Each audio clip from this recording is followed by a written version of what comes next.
stars, they find me.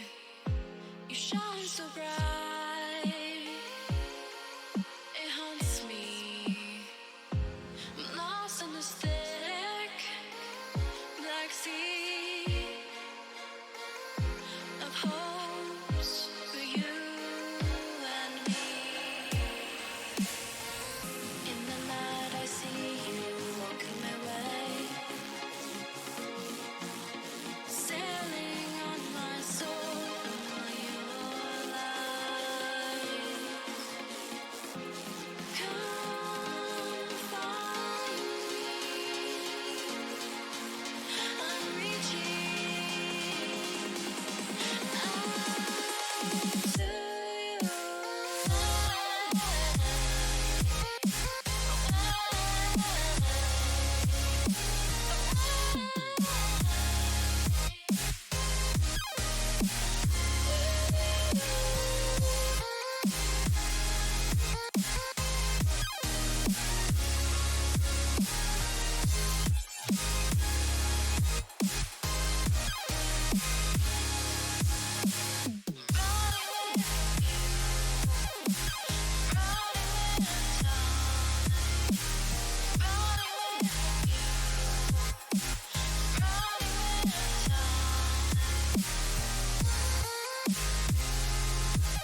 Good evening, ladies and gentlemen. Happy Thursday evening. We are back with another iteration of the GameWorks and Tactical Banditry partnership, Bandits on Wheels. I am Mr. Bepic, and joined with me for our first match of the evening is the wonderful Xandar. Xandar, how you feeling tonight? I'm feeling great. We got two top teams. We got Team Fracture versus Midnight. A lot of well-known names. Lemon Puppy, Blaze, as well as KX, Cheese, and Woozy. So really a lot of well-known names, a lot of players to look out for, and just a lot of high-level gameplay ahead of us. Definitely, that's what this tournament's all about. These two teams fighting for a spot in the winners semifinals. We already know who the winner of this best of three is going to play. It's going to be Weird Champ in the winners semifinals. So we'll see who takes their place there in just a little bit. It's going to be a good one. Fracture, like you said, Fracture Midnight filled with top of the bubble scene names. So I'm excited to see which team takes the dub here. So am I. I'm expecting this one to be close. It is a best of three series as well, all the way up until, I believe, the winner's final. So be kind of quick. It depends if they get the quick 2-0 sweep, but I do expect between these two teams to go to 3. But I am looking at Fracture actually taking this one. Sorry, Blaze and Lemon Puppy and Mint. I do sadly I'm going to pick Team Fracture. They're too strong, too methodical. The mechanics are too strong, but I'd like to know your way, Bepic. Well, I might have to go the same way as you. KX is always a player that is on my radar. I love watching them play. They are so clinical when they are feeling themselves in this game. KX is a star on the pitch, so we'll see if they can use that star power to propel Fracture forward here tonight. And we'll get this kicked off. Already a shot on target. This time for Cheese, and it is saved away by Lemon Puppy, but it's Fracture to start us off with the possession, Xandar. Really is Cheese back to KX, back to Woozy. A lot of just backward possession right now for Fracture, which is on the blue team, and on the orange team it is Midnight. That's just gonna be a long shot right at Shanique. Shanique once again going for the challenge. Cheese does get it through, and KX another challenge. Woozy gonna end up missing on the sidewall, and Bepic, it's just a lot of back and forth, a lot of misses, just a lot of workarounds, but really it's just not getting either one of these teams anywhere. Yep, just the feeling out period of this game one. It's expected. In best of three series like this, you can't afford to go down by a lot early. Of course, you do have that game to try and get back in it, but you want the best start possible, and that is what Shanique was trying to provide right there with the flip reset. Wasn't able to find the goal, but a good setup opportunity, and right now it is Midnight controlling the bulk of the possession. And here's a shot opportunity for Mint. Won't come into fruition as the ball was just off, and now Fracture has broken out. Really are pass on to the middle. Woozy does get caught off by Mint, and Mint, the hard challenge, does get it through though. It's a good play by him. Been trying to work that one through all game long. Finally able to do that. Now KX trying to get his own opportunity, gonna be denied on the box. Picking up the boost, gets the boost steal as well. Mint's not gonna win on that challenge. It's gonna be a dangerous bounce towards the edge of the goal.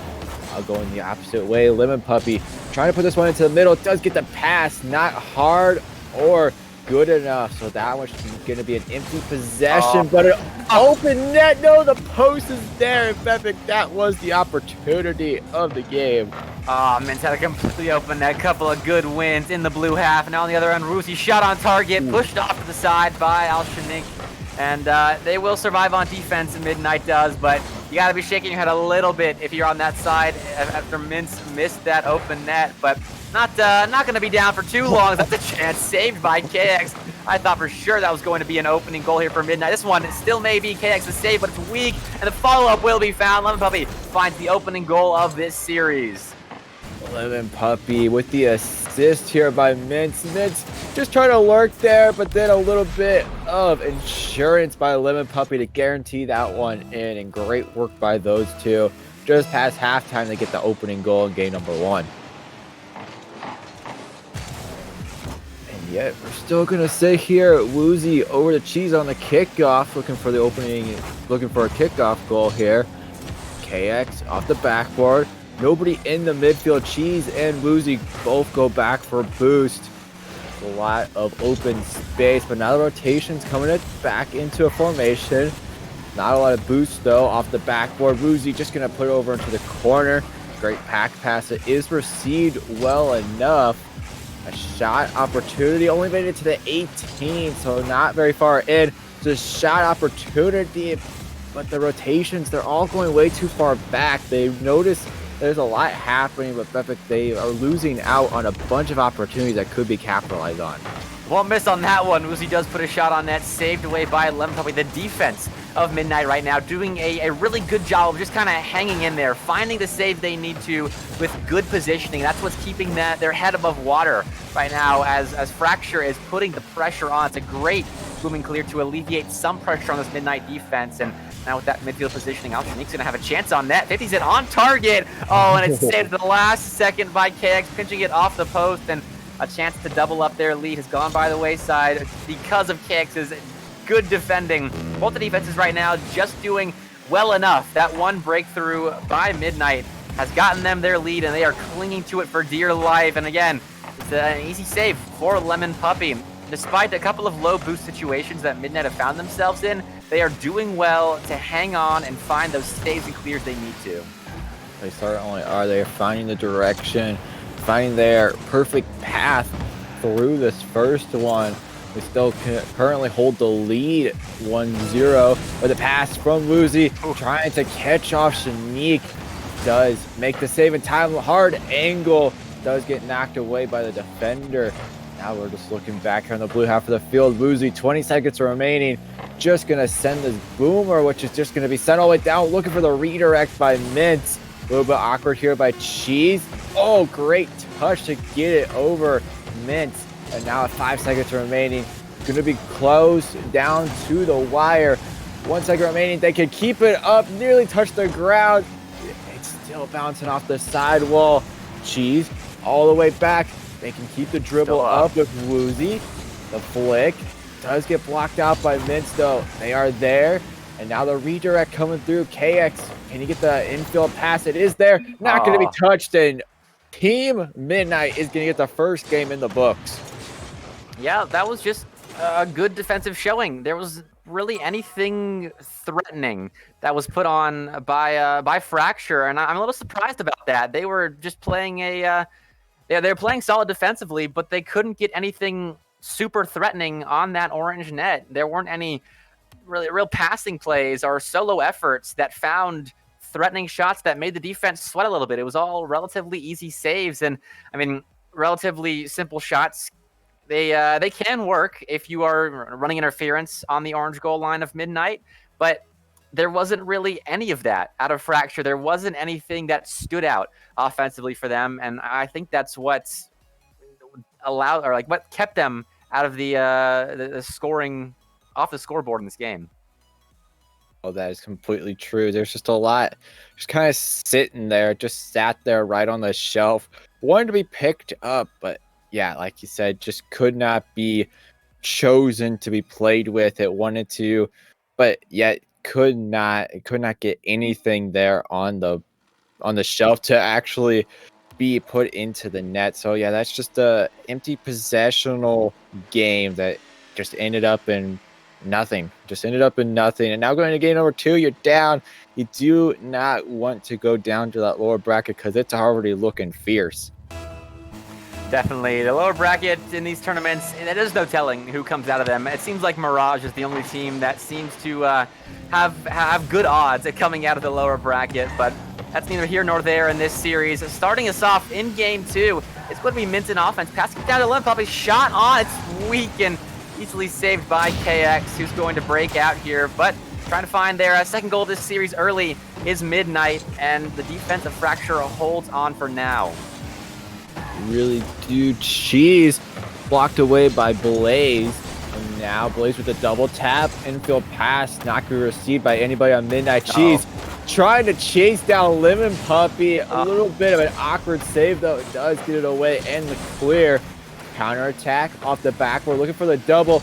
Going to get interrupted as well. And that's another solid challenge by Lemon Puppy. And then Mints with the follow-up. Putting that one first in. 50 seconds gone. The defensive Fracture was just thrown into utter chaos with a couple of awkward balls, and that's what led to whatever that was on the blue goal line. So Midnight, they find the first goal of game number 2, picking up right where they left off here. And, well, that's a good start for them. We're going to have to see more out of Fracture here. They're already down 1. They need to get their offense going because we still haven't really seen anything threatening out of their offense just yet, and I'm hoping that changes. I like what I saw with the aggressive play. A good save by Lemon Puppy a second ago, about a minute ago now, but that's the kind of thing that can open up opportunities, and that's the kind of thing that will win them games. It really has. A lot has just opened up for them. They can find their direction. Right there, that was a great opportunity, but then the counterattack's so incredibly strong. The double touch by Lemon Puppy does get them through, and now 2-goal lead for Midnight. Great transition play there, and then Lemon Puppy to find Inshallah, or play, sorry, I was reading the back part of that name, down the field. That was a great counterattack play, and Midnight take it. Cheese couldn't get it done on the back line, and Fracture, they're not playing their best game at the moment, and Midnight is taking full advantage of that. Now Mint with a musty clear. Going to set up some form of offense here. Though a good breakout play by Fracture, going to lead to a shot on net. Lemon Puppy going to deal with it quite well, though. Wasn't the most threatening shot, but put on there by Cheese. And again, the defense of Midnight keeps them ahead. Really does. Woozy looking for that sharp angle. KX, another shot on Cheese, just trying to come and be a nuisance in front of that box. Now Mint's just going to send this one long and clear with Blaze receiving the opposition's clear. Cheese got 2 to beat, gets it around 1. The drop down pass too far. Now Woozy having to come in, make a touch off the corner. Gonna miss out on that 50 though. Another pass, Mint there. Gonna knock it away. Just looking very simple right now from Fracture. They're just trying to knock it through, try to get these knockdown passes, but they really are not working out at all. No, they're not. It's just dealt with so easily by Midnight at the moment. And well, KX, a good bump there. It's going to clear up the goal line. Mint's all alone on an island. Chance for Cheese, and they'll 50 it in. Fracture finally gets on the board in this series, and it's because of an aggressive play by KX, setting their sights on one of the 2 Midnight defenders back, and then Mints couldn't get it done all on their lonesome. Cheese puts one in. Jeez, that was so perfect. You got the dunk, you got the 50. You got him on the board, your first one of the series to be in fact. So you'd love to tie this game up. You got 2 minutes to do it. So you're still sitting okay. It's not the greatest, but you're still okay at the moment. You do need this game win to keep yourself up here in the upper. The redirect is a back pass by Lemon Puppy to Mint. Not going to be too dangerous at the moment with the passing play, the 3-man passing play by Mint. Does work out just like 3 amigos. They are so perfect for one another. And now Lemon Puppy trying to take his own opportunity to pop up. Air dribble. Just not going to make it very far. 1 flick by KX. Another hard one. Trying to get the double tap. Hard angle. Another hard one. And everything not working out for them, but they are still here in the offensive half of the field. Oh, good save. Yeah, Blaze getting that save. The one positive right now for Fracture is that they are controlling the possession game, and so when they start to put in shots like that, as we just saw Cheese put in, it's going to start looking good for Fracture if they can keep this game going. Fantastic beat right there by Cheese and shot. They missed a tight angle earlier, but they put that one in. Fracture is starting to heat up, and if they keep this going, keep the amount of possession that they are getting going, and continue to play the defense that they're playing, they're going to be in great position if they do end up taking this game and heading into a Game 3, Xandar. It really is, Bepik. It's starting to just become a steamy volcano. The good demo right there. Now with Mint, good air control. Does win out on the 50, but does get straight towards Woozy. Woozy out of boost though, trying to get the dunk. Nearly got it a little bit off. A double commit though sends Lemon Puppy flying across the pitch. And now Mint not going to really make much contact. Not a lot of purpose behind that one. Woozy with the cutoff. Just a lot of chaos at the moment. It's a tied game. Trying to look for the counter. A bump. A shot opportunity. Dangerous here. Cheese, can he get his third? No, he cannot. It's going to roll off. That's a very fortunate 50. Can they get this one through the pinch? Not going to be the shot. And now Cheese, opportunity. 10 seconds remaining off the side.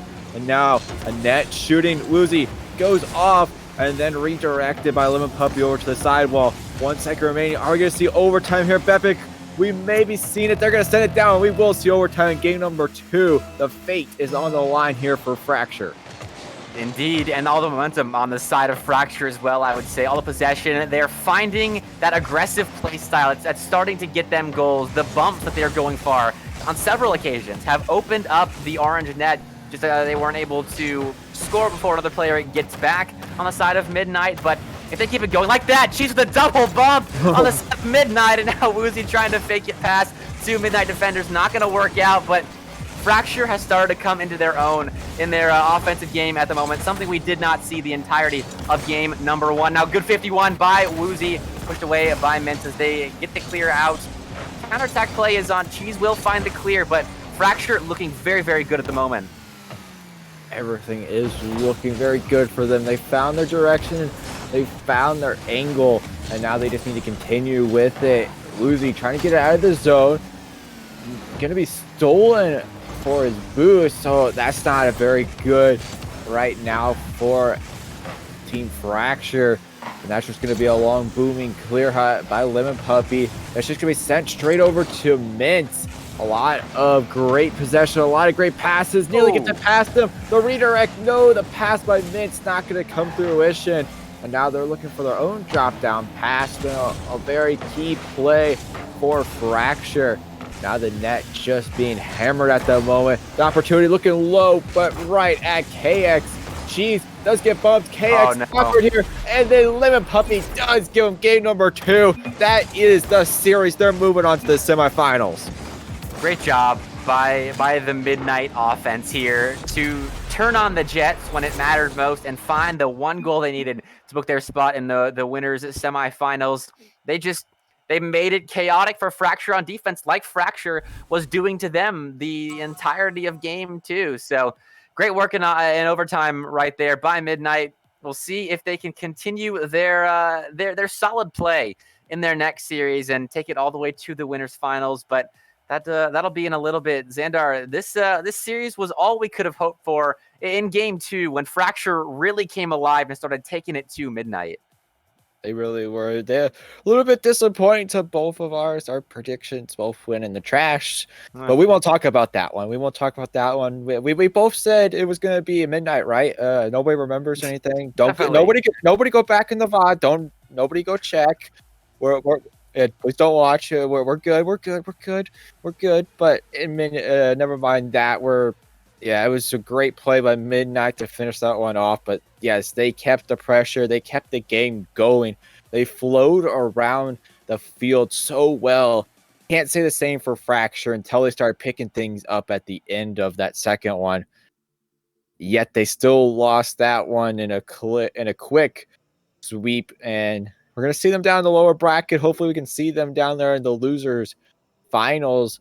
and maybe have an opportunity for the grand finals later tonight. But yeah, that really is a disappointing finish for them, but great job to Midnight to move on to the semifinals. Definitely. And speaking of those semifinals, they're going to be coming up in just a little bit. Both teams are likely ready, but we got to get that lobby set up for you guys. So we're going to throw it to a quick break as we do that. But Xandar and I will be right back with Weird Champ versus Midnight. It's going to be a good one. Don't you go anywhere.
And welcome back, everybody, to Bandits on Wheels here on the GameWorks esports channel. We are back for the winners semifinals. And who are we? Well, I'm Mr. Epic, and joined with me is Xandar. Xandar, how you doing after that that last sweep we just witnessed? I'm doing good. Once again, it just was disappointing, but it was still a great matchup anyway. But yeah, looking ahead, Midnight and Weird Champ, two top teams here. Once again, Midnight, we just saw them. They took down Team Fracture, which is a major bubble scene team. Yeah. And then Weird Champ now. You got TNT, you got Dov, and you got Ryu. So really just top of the line players. A few that we've not really seen a lot today nowadays, but really it should be an absolute good matchup. And whoever does win it, it's going to be an epic battle into that winners finals. Definitely. You don't get this far without having good players that can take it to some of our top teams here. And, well, Weird Champ is going to have to do just that. Fracture, they looked good in that last series, even when they started to get thrown off a little bit by the bump and demo-heavy offense that Fracture was tossing at them in Game 2 of that last series.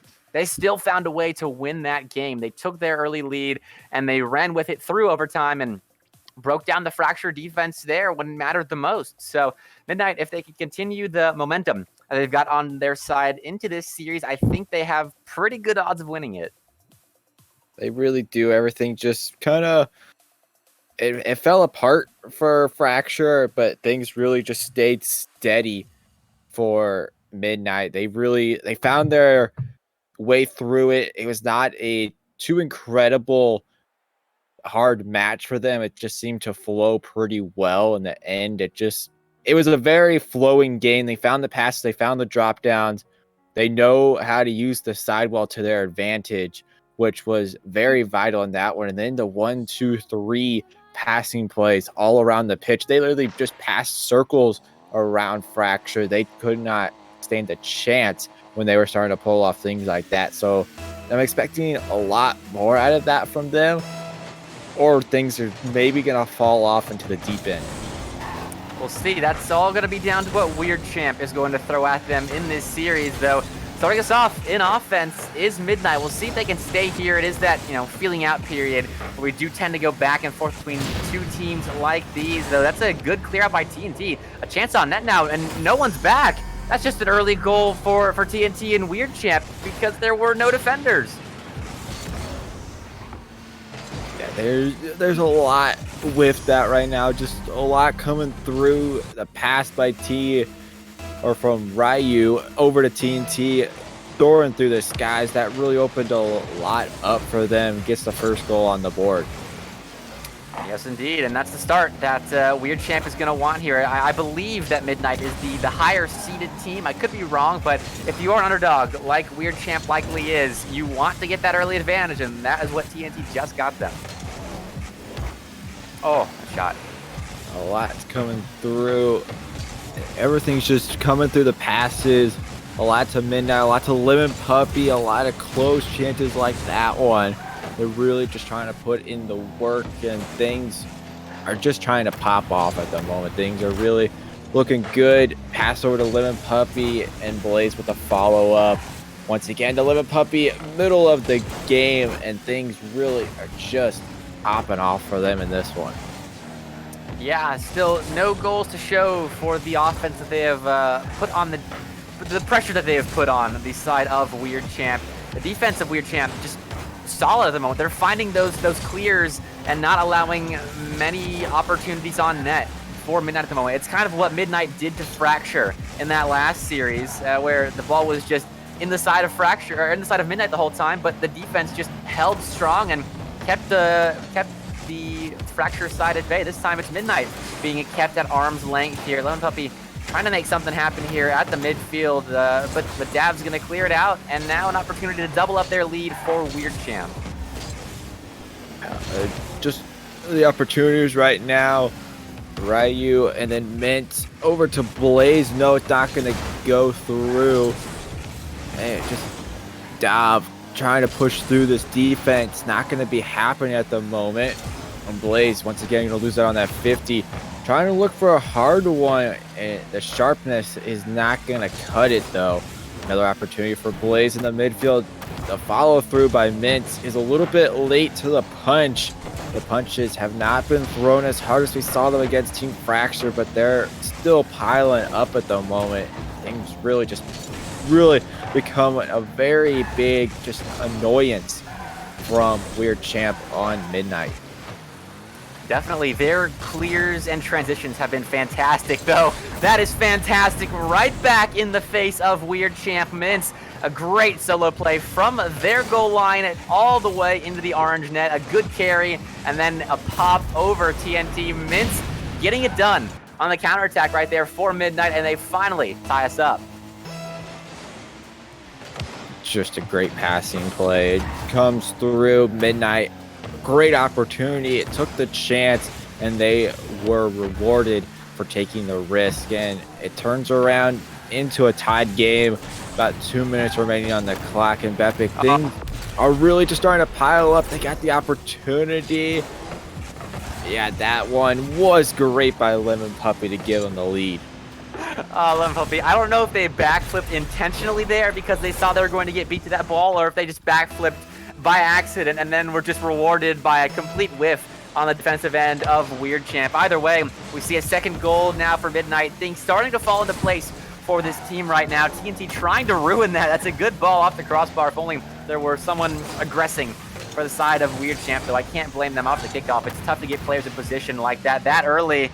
Still a play for Ryu, going to test Mince's defensive capabilities. And now Weird Champ, they are trying to claw one back right now. They don't want this game to get into its late stages with them being down a goal. And Dave gonna put one on net, saved by Lemon Puppy, and 2-1 remain for Midnight.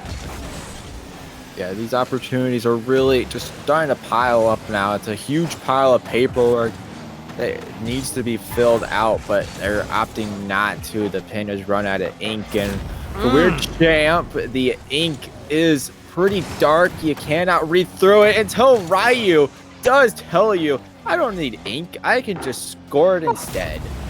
Yeah, Ryu, I was taking a sip of water. I almost had one of those spit check moments where I sprayed it all across my monitor because I was not expecting a goal out of that. Great awareness to stay with that ball and just great car control. Stay with that ball, and now there's the style point for this Weird Champ squad. You know, that goal from Ryu was so fancy that the Rocket League gods decided to reward them with a kickoff goal, and now just like that, the lead is back on the side of Weird Champ.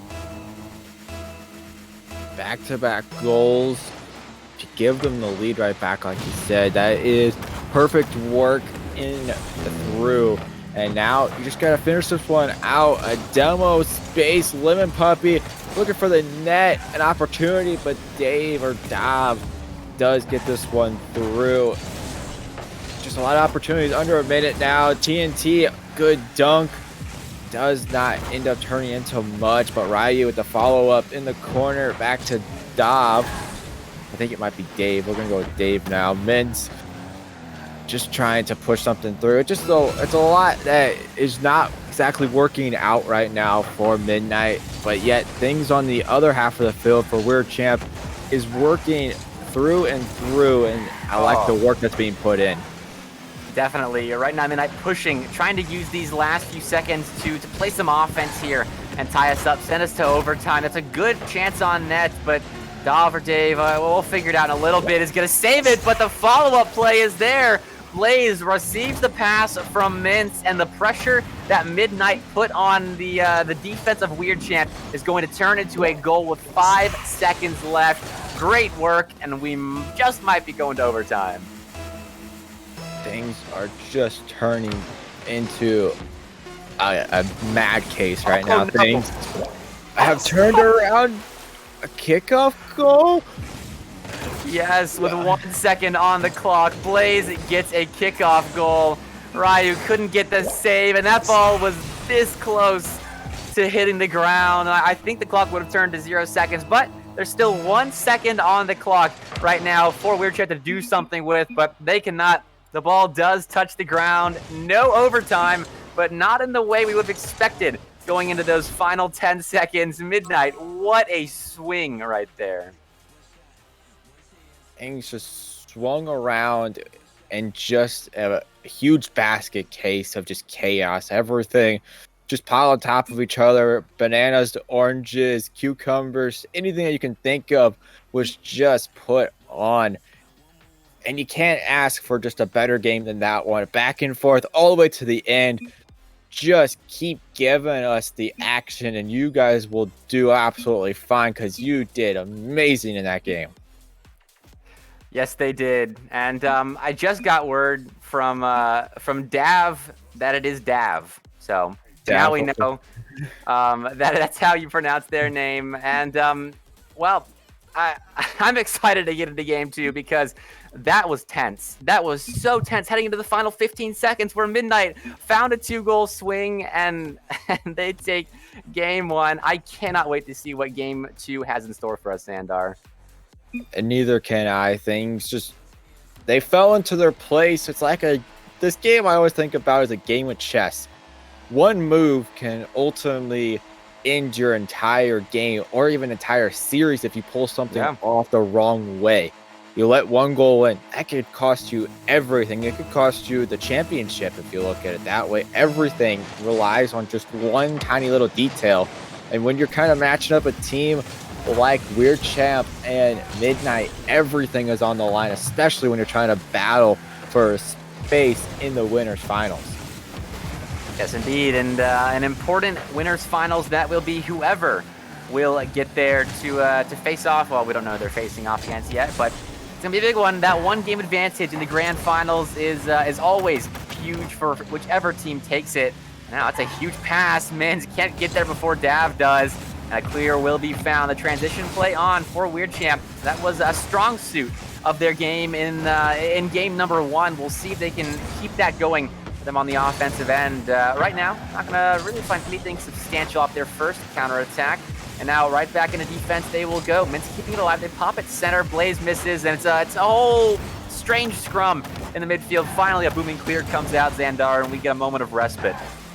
Rest indeed. Just things are just becoming it's just becoming another game for these two. The workarounds, that was a great pass there, and Ryu trying to come through, end up just rotating back. No, he's actually on the ceiling. I lost track of him, actually. He just came out of nowhere. We switched to his cam, and he's just coming out from the shadows. And right now, Dav, a little bit of miscommunication there, and now it turns into a back pass for Blaze to Lemon Puppy, and Lemon Puppy is just going to battle this one to 50-50. Just going to go absolutely nowhere. 90 seconds off the clock, and we're just still sitting in the blue, and a lot of hammers to nails, but things just not becoming that house that should be built. Yeah, yes indeed. Just peppering the net at the moment, both teams are. Although only 2 shots, so I guess peppering the net is an improper term, because despite all of the balls that have gone towards the 2 different nets, there have not been many shots registered. That could be a shot registered. Ryu gonna put it towards the net again, but it was too far off to be considered that shot. And it's just, they're beating around the bush right now. Finally, TNT gonna put one on target. Lemon Puppy gets an epic save. That was an epic save. That could very easily be a quick goal. That one as well. Great work by Ryu to guard that backboard with their life. And oh, what a redirect. Blaze from just outside the orange box. Going to send that one on net. And that is a heads-up play by Midnight. Going to find them the early goal in this game. Clip that one, post it on Twitter, because that is a great redirect. He noticed that there was not enough oomph behind that one, and that leads to the goal scoring happening right about halftime. Just looking absolutely very intelligent play, by the way. That was it was so perfect that you could not do it any justice of how much is trying to happen. Play there by Lemon Puppy with the save. And now over to Blaze. They're trying to get a second one in the goal. But Ryu is going to be denying this one a half field. Pass over to Dav. And now just Lemon Puppy, a booming clear. A lot of rockets just being sent off into space. Lemon Puppy over to Ryu, though. And now Mint's just going to put it back into the corner. Just a safe hook. But Epic, just things have become a turn for the worst at the moment for Weird Champs. They have found their angle in the first game, but now everything is just kind of falling flat, but not for Midnight. Yeah, I don't know if I would say it's the worst right then for the moment. They've certainly not had a whole lot of shots on net, but they're generating chances that could become opportunities and shots on net. They're just not completely capitalizing at the moment. And it's only a 1-goal game, so as long as their defense holds on, like TNT will be doing right there, holding on to a save, a ball that was headed for their net right there. They will have opportunities that come to fruition here on the blue net. Shot just off the crossbar, followed by TNT, pushed aside by Mintz, and well, nothing on that possession in terms of goals, but that's a good start right now for Weird Champ. They do need to get it going fairly soon, as there are only 60 seconds left on this clock, but there is plenty of time for 1 goal, I should say. I have faith that Weird Champ can get this one done. There really is plenty of time left on the clock, but when plays like that are coming through, Mix just a few pixels off from making the redirect happen. And then just another one sent over into the high skies. Blaze not going to make contact, and Mint's just making the chase. Not going to win out on that one, though. TNT does win it, and now Ryu receiving that one. Can he get the touch? No, it's going to be Dav going to come in and steal it. Dav, a great read on this one. I wouldn't say that was a steal. Ryu may have gotten that one, but that was a great read on the defender right there by Dav, and that'll tie us up. That is just the opportunity that Weird Champ needed to score the equalizing goal, and sometimes if you're able to keep a Rocket League game within 1 goal, you never know what's going to happen. That's what we saw in the last game with Midnight. You never know what kickoff goals may go your way after an equalizer, and now the equalizer has been found by Weird Champ. Maybe we'll see overtime this game. I probably just jinxed it again. Something crazy is going to happen here as Mintz comes flying in from the heavens. And now Dav's going to break out. Blaze is there to meet. They put it off the ceiling. I'm probably going to try and keep it up. They will. temporarily, as the ball does finally touch the ground on 0 seconds. We do see overtime, Xandar. Overtime is correct. And now we are going to start off the kickoff with Blaze and Mint working well with each other. Back and forth they go. Lemon Puppy over to Blaze, trying to get the redirect happen once again. And now dangerously going towards the net. Dav does get it knocked away over to Ryu, and then TNT comes rushing right in. Oh, it's open. Lemon Puppy, wide open net, just lets Blaze get the goal, and Midnight will move on to the finals. Oh, Dav with the last man dive in there, and they get clean beaten to that ball. That's what ends up costing them this series. Midnight, they take the, I don't know if I would call it a clean sweep. That was definitely a sweep. It was quite close as they escaped from game one, and then I would say again escaped from game two as at the end there. That was a good comeback play by Weird Champ to keep it close, and they took it to overtime. 30 seconds in, the series does end up going the way of Midnight, and they will be booking their spot in the winners finals. Oh, I'm jumping the gun there and going to grand finals already, but what matters is that Midnight got it done. Sometimes it doesn't matter if you blow a team out or if you barely win your matches. A win is a win. That's what Midnight's feeling right now. I'd be feeling the exact same way. They found their direction. It was facing north, and then they started not to find it for a little bit. It started to look a little bit more like Weird Champs was going to start finding their footing, and then things really just came back, and things really starting to shape up a little bit more. Just not as fuzzy as your camera's looking right now. It's looking kind of like a scary green monster, but really it's just as scary as what Midnight could do to their victims coming up. It will be Smacked Gaming Esports. They took down Pooping Rocks 2-0, and Pooping Rocks took down Mirage in the quarterfinals. So that was kind of interesting. So as we kind of just look at this one, and Mirage actually just got knocked out in the losers bracket as well. So not going to see them here tonight, but certainly got some new talent on the boards here in the winners finals. But we will see you guys after a quick break.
Welcome back, everybody, to the GameWorks esports coverage of Midnight's tournament run tonight. We've been covering them for now 3 straight series, and of course, I'm Mr. Bepic, and joined with me once more is the wonderful Xandar. Xandar, how you feeling about Midnight? It's our 3rd straight series covering them, and they haven't lost a game since.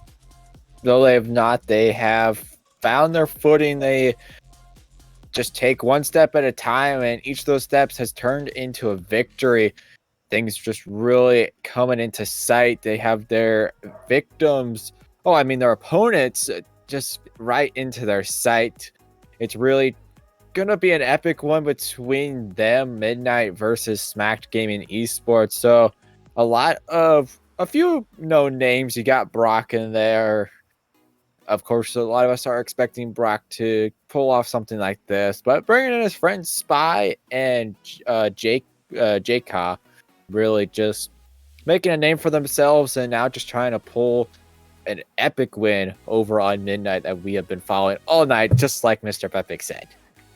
Yeah, I mean, they've gone 4-0 on stream. We'll see if they can get that done. This is going to be a best of 5, I believe. So they're going to have to win 3 straight to keep that winning streak alive. And, I have full faith they can do it. They kind of escaped in those last 2 games, though. So if Weird Champ can make it close, I have full faith that's Smacked Gaming Esports can make it close as well with Midnight. What a name that is. I mean, if this is a battle of names, I think Smacked Gaming Esports is definitely going to come out on top, because to have 2 different, second words in org names, esports and gaming, that ought to be a good team.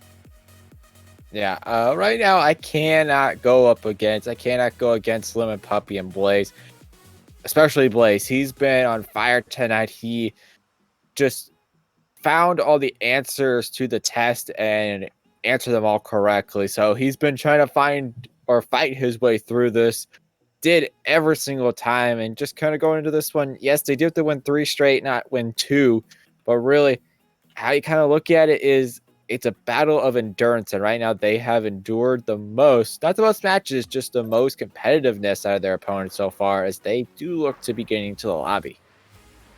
Yes, indeed. Finally going to get us kicked off in this winners finals best of 5. I'm excited to see who comes out on top, because Midnight, if anything, has brought us exciting Rocket League, especially in that last series. That was a fun one to watch with Weird Champ.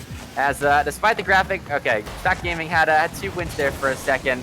I was going to say, our producer's already given it away to Smacked Gaming Esports, but that will not be the case. We are starting on even footing right now. 15 seconds in, Xandar, we see a pretty neutral affair. Pretty neutral indeed.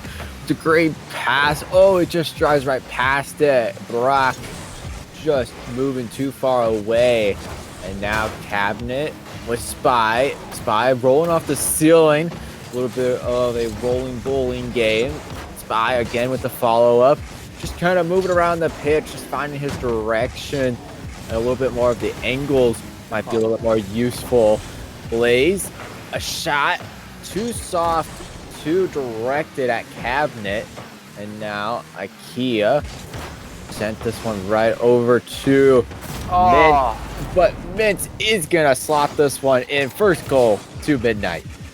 Mint's feeling crafty right now. That was a nice shot from a spot with no momentum. And Brock, of course, put it in themselves. That was very difficult to read off the crossbar. But Mint's a great shot to put Brock in that position. And starting us off is Midnight. So continuing their momentum here, as that's another good pass gone center for Midnight. This time No one there, as it was a quick one that came off of the front bumper of Mintz's car.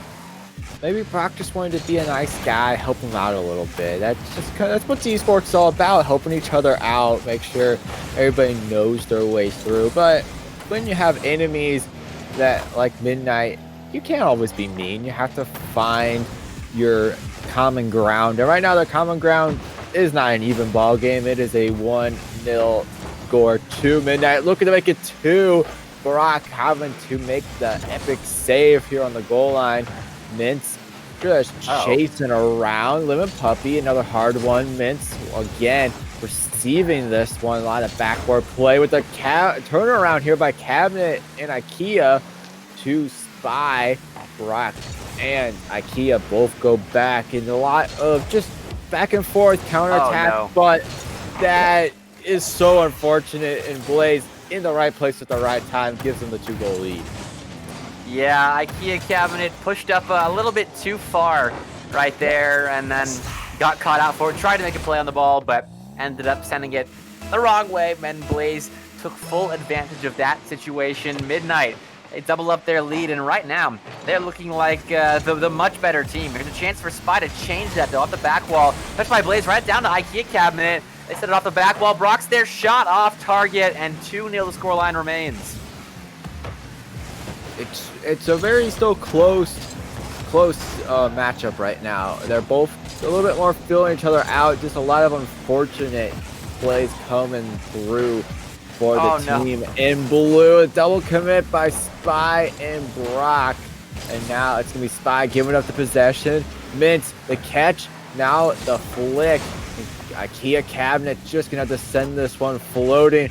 Double tap opportunity, Blaze. That would have been the clip of the tournament, but Mintz now just gonna turn around. IKEA, way too much momentum and speed to try to be turned around. It's a great opportunity by Brock, but not gonna come through, and Cabinet gonna be denied on the side. Starting to turn it up right now in offense is the Smack Gaming squad, so it's that's not a bad time to do it either. They're gonna have to turn this away. Good touch by Blaze to try and drop it down, or a teammate won't get it to one of their mates, and 2-0 remains still. Midnight, they are pushing for that 3rd goal, but they're starting to split the possession game evenly with Smack Gaming, and that's important right now because as it stands, only 3 opportunities on net for Smack Gaming. They need to start finding some better opportunities soon in higher quantities. They're gonna sooner rather than later, they want to have that first one. Going into the final minute down 2 it's a tough situation to be in. And right now, they have not really put too many threatening balls towards that orange net. That could change, but Blaze sent it off at the side. Yeah, there's just been not a lot of dangerous opportunities. It's a great one. Oh, Brock is there with the follow-up. Slot to top corner. Spy with the assist. And what a play to get him back into this. Mintz just not expecting that second touch by Spy, and Brock right there to capitalize. So a good read on the defense right there, seeing that Mintz was in a bad spot to touch that ball. And 2-1 now. Smack Gaming, they've gotten one back right in time. As I said, they want to go into the final minute down only by 1. It alleviates a ton of pressure off a team. And now I'm probably getting demoed. IKEA Cabinet hit that off to the side. I think that might have been a chance for Brock. It would have been tight because there was one player from Midnight rotating back, and they might have gotten that ball before it crossed the goal line, or they may not have. Who is to say? With 40 seconds left, though, Smack Gaming, they need to keep this offensive going, and with that aggression that they're going for with these demos, they have a good chance at scoring that equalizer. Good save there by Mintz off of Brock's redirect, and 2-1 we remain.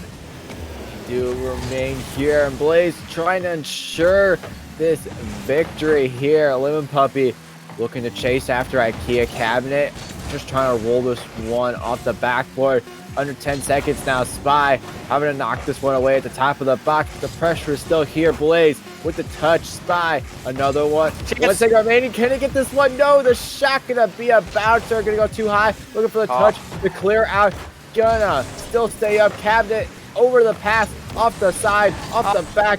Now Brock gonna get there in time. Still the possession here, the clear.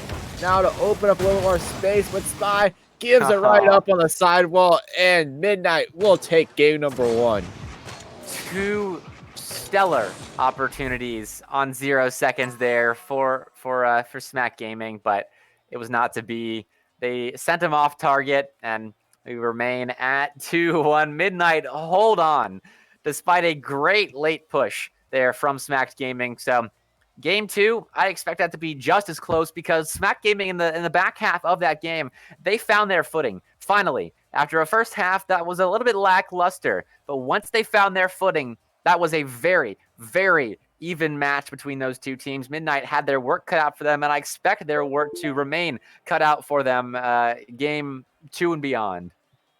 Exactly. Their work has been worked through, but just not enough has been put on the table. They have not found the right deck of cards to play with.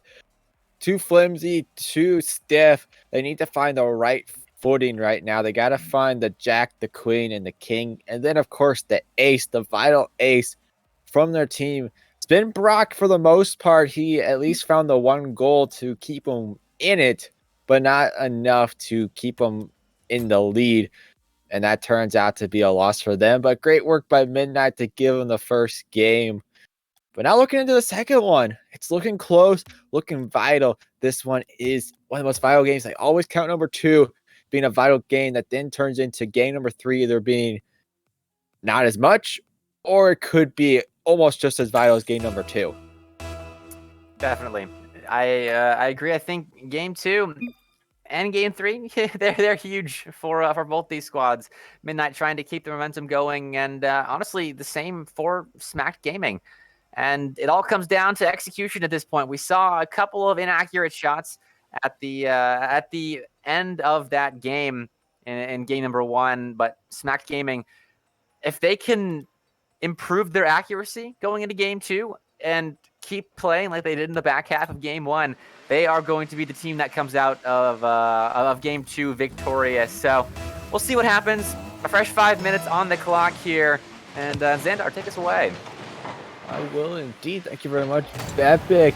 We are looking at this one, opening opportunity to Smack Gaming Esports. They're now turned around into their own attack by Midnight. Good defensive play at the moment between Brock and Spy, just working very cleanly together. Mint making his own opportunity. The dunk here by Blaze. The back pass as well, just going to be a pretty neutral 50. And Blaze not going to win that one outright. Mint the clear. The pass over to Lemon Puppy, going to be a rolling one. Not going to be on target though. And Spy going to just get out of the way by that demo. IKEA cabinet gets in the way, sacrifices himself. And right now, this is a little bit awkward off the backboard. But yet, about 60 seconds off the clock in Epic. It's been a lot of dangerous opportunities, but nothing being put in yet. Yeah, only one shot, now 2, and that one is going to find its way in. Spy finally going to turn in a goal for Smack Gaming. This is the continuation I was hoping for out of Smack Gaming. That was a great shot there from Spy off the crossbar. That wasn't going to be saved, even if there was a player in net. So great accuracy to start us off here, and I'm hoping it continues, because some of these chances that Smack Gaming are able to create, if they were only just a little bit more accurate in game 1, it would have been a completely different story. Now it's Midnight's turn to respond, and on the counterattack, exactly what they're trying to do. Those Spy shuts down Lemon Puppy before anything dangerous comes to fruition for Midnight, and right back into offense, Smack Gaming go.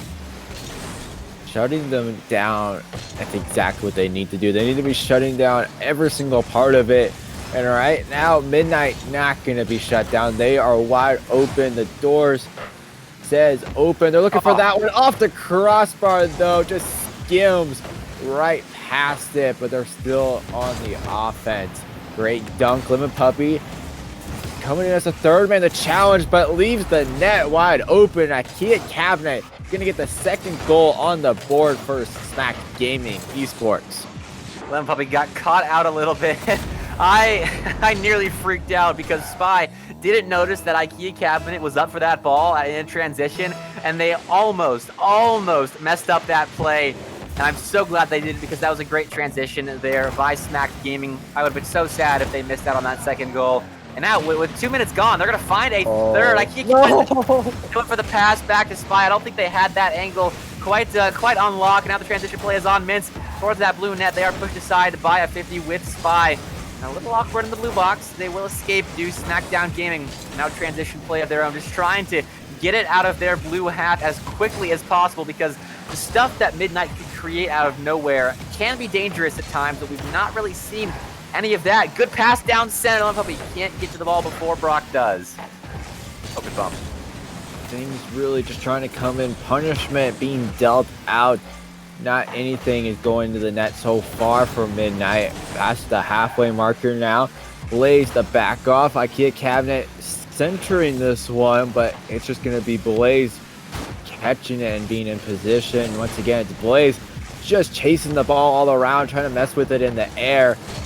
Not messy enough, but now Spy really sneaking in on the offense. He's really trying to find out the plans, but the Spy senses are not coming through, but IKEA Cabinet gonna make sure the save is gonna happen. Blaze backfield in the corner, just gonna lose it on that 50, but Mint is there.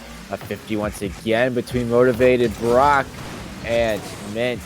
And just a lot of 50s coming right out. And right, nobody's really winning the challenges. It's just going a lot of 50-50s. That's just kind of exactly what it is.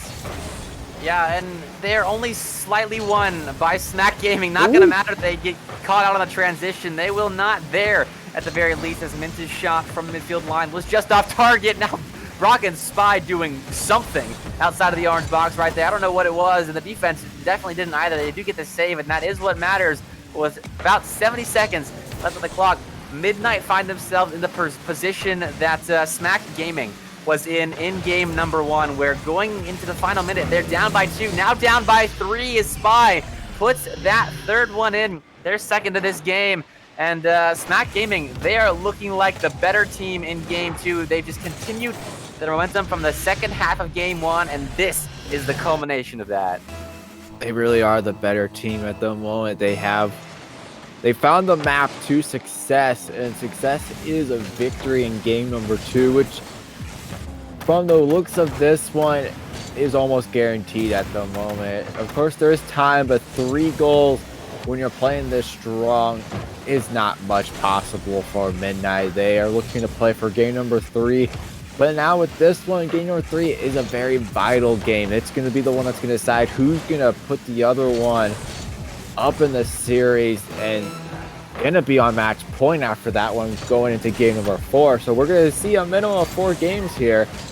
Maybe a possible 5th one, but really as the clock dwindles down, Bepic, just things are all done and over in this one. But really, game number 3 is going to be just a lot of trouble between the two. Yeah, we're not going to see game 5 if game 3 is in game 4 or anything like game 2, because this was a relatively dominant game out of Smack Gaming. They just were able to control the possession for the most part, and the accuracy was there. Their offense just looked more potent than Midnight's, and so if they keep this going, I have them as the favorite in this series, because this is what I was hoping for out of them. This is what they showed that they could play like at the end of game 1. Just a team that generates creative opportunities and gets enough goals off of them to win games. And here they got more than enough. 3-0 was the final scoreline of game number 2. Spy and IKEA Cabinet both enjoying their spots on the scoreboard as Spy put in 2, and both of Spy's goals were good shots. One of those, that transition goal that that was IKEA's. IKEA's was a great transition goal, but Spy just figuring out how to create for their team, and it showed. Smack Gaming, they put the hurt on Midnight in this game. They showed up on the pitch. They found everything that they were looking for. The store was cleaned out by them. Their cart was completely full. They checked out, and the checkout cashier said, well, everything looks good except for, well, this victory up against Midnight. That one, it's a little bit on the edge. But if you look at the next item on the list, it looks like series win. Is that the future for them? Is that the future? Is it going to be a victory for them? That is the question. Can they put up what has been on the sheet? Is the sheet going to be correct? The receipt to be, in fact, is the receipt going to be correct? Or is it just going to be another fluke that's not going to come to coincidence. I have absolutely no idea, but these players are going to have some idea as they take the pitch and are going to try and show us what that final answer is going to be. Brock off target. Oh, that would have been a great reactionary play right there to start us off. Make it 4 straight now for Smack Gaming, but was not to be. And now on offense, you see Midnight trying to create something. Love probably a great shot on net, but met by a better save from IKEA Cabinet. This is a tense start of game 3, back and forth, end to end. IKEA Cabinet trying to turn one in off the flip reset, not gonna happen, and somehow remain tied at 0. Oh, that was a great play by Mintz, just dribbling all the way down the pitch. And now he still has the control, looking for the infield pass. It's not gonna happen though. IKEA Cabinet turns this one right around into a counter attack. The bump coming through as well for Cabinet. Spy looking for the chance, just gonna be a long booming one. Eventually gonna reach the backboard. The backboard has been very vital. A 50, not gonna be very useful by Spy. It just turns out to be nothing. Right now, a lot of chaos right now in the blue half of the field. IKEA Cabinet, good control, flip reset, cannot use it though, runs out of boost. Rock waiting for his opportunity to come through. Could have challenged right there. That wasn't an opening at the net. Would have been blocked away in the end. Oh, great bump by Blaze. Spy and IKEA were both there. Spy was in the better position. Now the back pass. It's a lot better control at the moment from Midnight. A lot more than we saw in the previous one. Now they've kind of found their way through it, and there's just not a lot of cleanup that has been needed. Definitely, they are controlling the possession game at the moment, though they're not going to be the team to find the first goal of game 3. That will be Smack Gaming. A great setup here. You don't need extended periods of possession if you can create plays like this. Fantastic find there by Brock to spot Spy in that orange box, and of course Spy slots it in bottom left corner. Smack Gaming picking up right where they left off, and they've got their 4th straight goal in this series. 5th straight goal, actually. They get that late one in game 1. Bevik, do you know what I spy? What do you spy? Oh, I spotted a goal by a guy named Spy. Oh yeah, Spy has been very mischievous here tonight, and so is Blaze looking for the redirect. Does not happen though. It's just been a lot of Spy-ness happening. He's been very sneaking around. He's been very discreet everywhere that he goes. And at the moment, Blaze looking for his own chance. IKEA flip reset, cannot use it once again. He's been pulling that card out of the deck. Pass off the backboard once again. Blaze pushed all the way to the top of the box. Right now, things not looking too good for them as they are currently still trailing in this 3rd game. Yes, indeed. And Smack Gaming doing their best to get a stranglehold on Midnight at the moment. With Spy being sneaky in that orange box on that first goal, hiding out behind enemy lines and taking that relatively open net. And I mean, IKEA Cabinet definitely doing a good job of holding things. They are holding on to this lead right now, 1-0 for Smack Gaming. How was that, Xandar? Was that as good as your sneaky Spy joke? Well, I don't know. Is IKEA Cabinet, does he have any furniture that he's storing away, or maybe he's got a big old bag, that he likes to store stuff in? Maybe like a cabinet or something. A cabinet in a bag from IKEA. Definitely. It's an open net. IKEA Cabinet going to store the ball in the back of the orange net there. Good redirect free flip. That was definitely a goal for Spy, and then IKEA Cabinet comes out of nowhere, almost sends it off the post. That would have been a little funny to see them trying to steal it and then sending it off the post, but they do turn it in, and 2-0 now for Smack Gaming. The scoreline reads. He does have a bag. He has a bag, and it's a very sneaky cabinet. The cabinet does hold a goal. They hold the 3rd one in the books, but no books within that cabinet to be in fact. But Spy being a little bit sneaky here does get the tap down, and that's the 3rd one in the boards. There you go, Spy. Set up by IKEA Cabinet. Just as simple as you like. Can't get to the ball. Neither Blaze nor Love Puppy there. They were right next to the ball, but Spy sneaks it in between the two of them, and 3-0 now for Smack Gaming. They're on a rampage at the moment. It's going to be tough for Midnight to come back from this. Just they've gone onto the beaten path, and the beaten path has not been too good for them. Things have just made everything just go through and through, and you just need to find your footing again. You got to find the foot in the fence. The foot may not always fit, but if you just continue to keep trying mints, he keeps trying to go for the musty, but it does not work out again. It just has no power. He's not getting the right angle on it. The demo, but it's too little too late, and right now that's the third game gonna be in the books, most likely 3-0. It's just a great showing right now from Smack Gaming Esports. They have found every single one of the pages to slot it back into that bookcase, so everything's just kind of gone kaplooey for Midnight. Definitely. Only 5 shots on the board for Midnight to the 11 that were put on by Smacked Gaming Esports. They just looked like the better team. It's as simple as that. They were controlling the possession. They had the more threatening opportunities. They had the better accuracy. It was just an overall solid showing by Smacked Gaming, and Midnight really couldn't do anything to break out of that rut. So, they're going to have to find a way to break out of that rut in Game 4, because they're going to be sent down to the losers bracket if they can't figure it out, and that's not where they want to be. They were looking so good up until this point, when they just ran into a brick wall that is Smackdown Gaming. It was solid in the first half of Game 1 for Midnight, but then Smackdown they figured it out, and they have not looked back since. No, they found the game plan. The book was complete. A lot of sneaky plays, a lot of just stuff that was thought out so well. And then it was just ripped to shreds. You got out the shredder.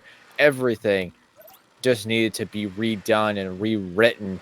And that's exactly what Midnight needs to be doing. You're at match point, curling the winners finals. You're trying to put your place into the grand finals to see what your opponent's going to be coming up from the losers. This is not the position to be sitting at. I thought they would be looking a little bit better, but right now Smacked Gaming has found everything that they need. And when you have a teammate like Brock will pull things off. And Spy's kind of been the superstar at the moment in this series. Yeah, they've found a lot of goals, and those goals have come in bundles for Smacked Gaming. 7 straight. That's the run they are on right now, and trying to make it 8. That was an attempt there by Brock to redirect it on net. And now IKEA Cabin go for a solo play. They get the dunk on Mint. Pops out. Lone Puppy's there to receive. Spy rushes in to try and get a shot on net, but they could not find it. And that was chaos in the orange box there to start us off. But here we go. Midnight into offense. What can they bring for us? They've really not shown much in the way of offense. I think what they need right now is a strategy change, because as it stands, their strategy and offense, it's not really working. I want to see them go for those aggressive bumping plays that they were going for in game number 1. I haven't seen a whole lot of that since, and they've not found a way past Smack Gaming's defense otherwise. So perhaps it's time to get a little aggressive on that side of the ball. Aggression is a good thing to be happening for them at the moment. They could be finding a lot more. But, that was a great tap by Spy. Does knock his opposition into oblivion. And right now, IKEA Cabinet just gonna lop this one towards the net. Ends up on the back wall. The back wall has just kind of been that security place at the moment for the offense. They've noticed that they can just kind of work with it, because the defense has not been there a majority of the time. And Brock can receive this pass. Just another lob in the air. Spy trying to follow it up. Lost his place on the pitch, and things just kind of folding out. The map is still a pretty empty one, so eventually one of these teams is gonna find their way out of the maze and get the first goal on the board. And right now it looks like Smack Gaming is going to be that team. That's a decent pass. It was behind Brock, and so no shot going to ring out. With Smack Gaming, they continue to have the bulk of the possession. They have all 3 shots in this game so far, and they look like the team most capable of scoring that first goal. Though Blaze getting aggressive there, running ahead of that ball, trying to demo the last man to beat in the blue goal line. He's trying to break out is Smacked Gaming, and I think they finally will be able to. No, Mitz comes in. It's a good touch, and Smack Gaming find themselves playing a whole lot of defense, but finally they break out, and their good defense, well, I'm not going to turn into good offense yet. Man, I just keeps not allowing me to transition into that offensive for Smacked Gaming, and same for them. They can't break out at the moment. That'll be a good control of the midfield, and with 2 minutes to go, it seems the switch has flipped now for Midnight as they put in their first in a very, very long time. Blaze finally getting his goal. It was a hard save there by Spy. Could not push it out. Got the crossbar in the way. But it's a great opportunity there for Blaze to smack it right in. First goal on the board in game number 4 for Midnight. And of course, you're still looking good. Smacked. You just need to put in a little bit more work here if you really want to take down this Midnight squad. Definitely. I mean, they just need to keep doing what they're doing on offense because it's been working so far. They're getting opportunities like that, and they just got to be turning them in, and that is what Spy did right here. At a position on the back line was Midnight. Blaze a little bit too far back. I couldn't tell if they got bumped or something. Just out of position, and so 1-1 we go. We do go exactly 1 each, and right now we are going to start off on the kickoff. Spy in the skies. Oh, another player came in. That was IKEA Cabinet trying to get the dunk. Does get a touch though, which rang it off into the side.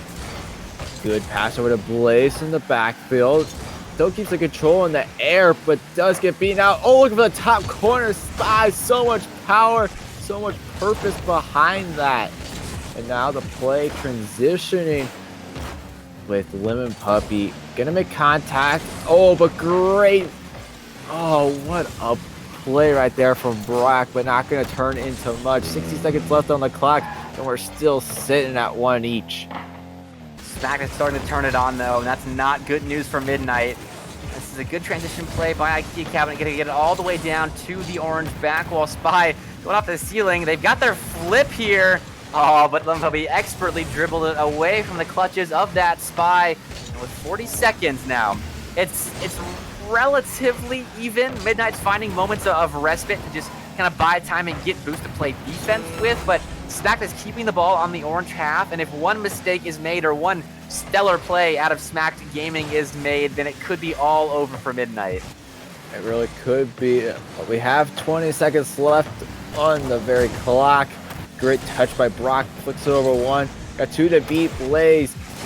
And Mint sitting back there. Blaze, nice touch down. We picked up by Lemon Puppy. Mint, another one. Trying to get in the way. Goes for the bump. Not going to get it though. IKEA just going to dribble it over. But yet the air dribble going to lead us over into overtime in game number 4. Midnight have 3 shots on the board as of right now. They're going to need to find at least a couple more to get this done, but that may be it. Oh, that's just it. That is just it. Despite all of the offensive pressure that Smack Gaming has had in this entire game, a dive in by Spy as last man gets completely beaten, blown by Mints, and well, they tie up this series. We're gonna see a game 5, Xandar. We will indeed, Bapik. Everything just falling into place. They have found their direction. The compass is not knowing exactly where to point. Does it point towards Midnight? Does it point towards Smack Gaming? Nobody really knows. It's kind of got its mind of its own. And so does Rocket League. It likes what it likes, and it doesn't like what it doesn't like. So right now, it's been liking both teams at certain times. And right now, it's liking Blaze a little bit. It's liking Spy a little bit. But do things change up a little bit? Do you have another player start pulling off things that you normally would not see that would possibly just open up a little bit more scoring for their own team, or just kind of stick with the game plan that's been happening just because it may be working, but maybe it may be needed to be shifted? I think for Midnight, you stick with the game plan you used in Game 4 because it worked. Hopefully, you could just win a couple more challenges at the midfield line and get more chances on net because what they were doing, I mean, they got 2 goals off of it, which is one more, obviously, than Smack Gaming. But if you're Smacked Gaming, I also think you just keep the same strategy. I think both teams should continue doing what they're doing because if Smack Gaming finds their accuracy back, then they win Game 4. It's just a matter of could they have turned those shots in? And if they had, it would have been a completely different story. If they start turning their shots in this game, it's going to be a completely different story. And then you go over to Midnight on defense. You have to keep your positioning solid and keep Smack Gaming out of the net because if they start turning on the Jets again, you're going to be in a heap of trouble in Game 5 because a hot Smack Gaming is a tough team to contest. And Brock, that is a stellar transition play to get some offense going. Spy going to keep it in the orange half. Back to Brock, who puts it towards net. Blaze had enough of that, and we will see a clear from Mintz. A clear indeed, and now Lemon Puppy gonna pick this one up in the midfield.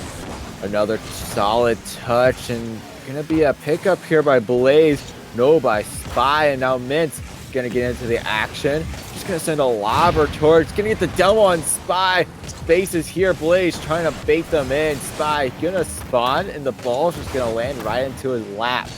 Lemon Puppy trying to get there with double commits as well as bumping his own teammates. So not gonna be punished at the moment, but the good control. Oh, the defense is there. And Spy just gonna send this one to the skies. Looking for the follow-up here. Rock looking around, but Spy needed that one. Top shelf gives them the opening lead. There's the accuracy that I was talking about. Spy, just a great turn and shoot. That is a tough ball to put in the perfect position as Spy did. They could have gone far post, or they could have gone near post with it. And they chose correctly. They chose their spot, and they put that ball right there. Mintz couldn't find the save. So the early lead goes to Smack Gaming. Now, Midnight, same thing happened to them in the last game where they went down early and then came back, won it in overtime. I'm sure they're not going to want to have to do that in Game 5. Of course, the nerves maybe they're a little bit trying to book their spot in the grand finals. But if Smack Gaming can continue this offensive force they're putting on the defense of Midnight, then it's going to be tough to contend with if you are the squad in orange right now. In orange for Midnight, they are absolutely looking strong. Like you said, they really are just wanting to keep things rolling like they did in the last one. Right now, the momentum seems to be slowing down a little bit, but you can quickly get that one ramped up. Right now, just trying to push it through. No, the net is wide open.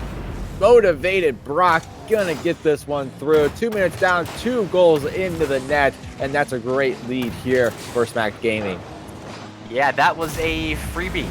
A freebie of, by all definitions. That was just straight up missed by Mintz in defense, and well, Brock was there to capitalize. So, well, not the position you want to be in, having just given away a freebie, is now Smack Gaming trying to put a third on the scoreboard. A good save there by Mintz, trying to make up for their last mistake. Good bump by IKEA Cabinet, but Spy was already up, and, well, the defense was already there. Blaze was ready to make the save, regardless of whether a bump was found. And Midnight, we haven't even at halftime yet, so there's still plenty of time for them to come back here, but the momentum just seems to be all on the side of Smack Gaming right now. Plenty of time indeed, but yeah, things really need to start shaping up a little bit more. Maybe with this attack, they can. Mintz gonna take it all on his own, and now Spy trying to get involved in the play. Mintz on the sidewall. Good center right now, but Spy pops it over him. Mintz gonna get in his face again, not letting him move an inch. Lemon Puppy, the knock away. And now IKEA Cabinet gonna pick this one up. Good control, drop down pass, gonna be on target, and Spy is there for the 3-goal lead with 2 minutes remaining. Spy's feeling good right now. They are just feeling accurate at the moment as they find their second. Just a good shot, good setup by IKEA Cabinet, and the defense doesn't have much hope of saving that. It's kind of have to jump and pray that Spy hits it into you. And now Smack Gaming back to their games 2 and 3 selves. Game 4, they're proving to us right now was a fluke where they just didn't have their shooting boots on for a game. And now that we're in Game 5, Smack Gaming looking poised to book their spot in the grand finals with that 1-game advantage. Because right now, your opponent is going to be pooping rocks, and that is a lot of. I know it's an interesting name, but you have some really top tier players on there. You got Daniil, you have Nate, and you have one other that's just an absolute superstar. Everybody in this tournament's a pretty good superstar. And right now, it seems to be Smacked Gaming being the epic superstar at the moment. They got the lead, 70 seconds on the clock. This one could just be all over. If they put this one into the net, bye.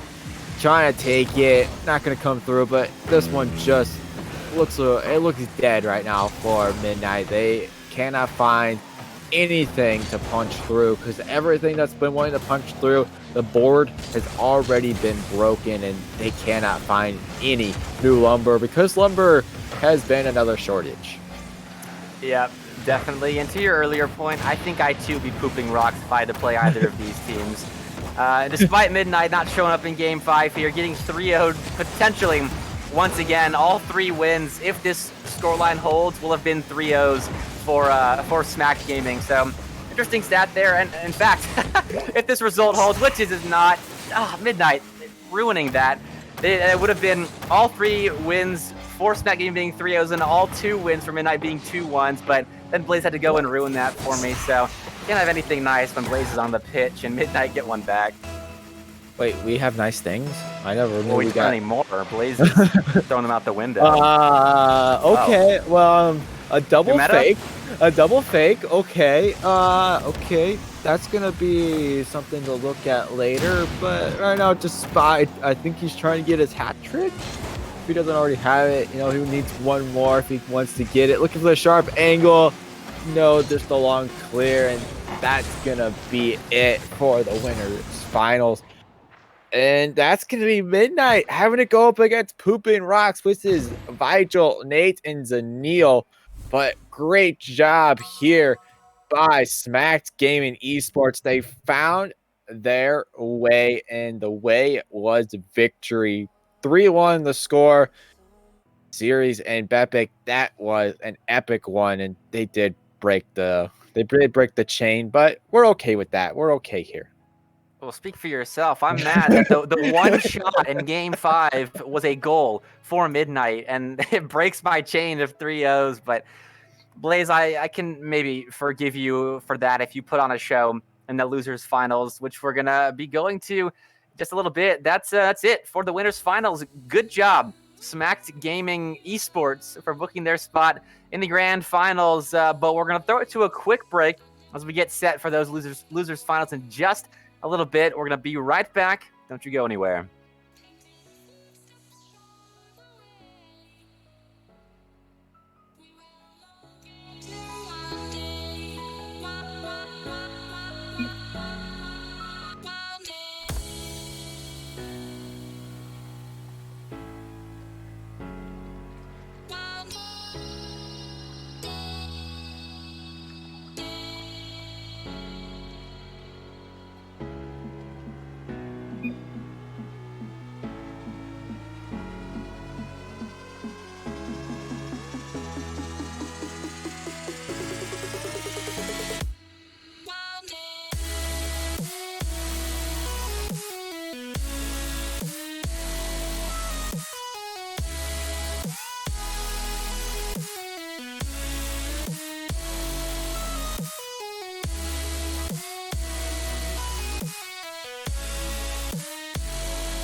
I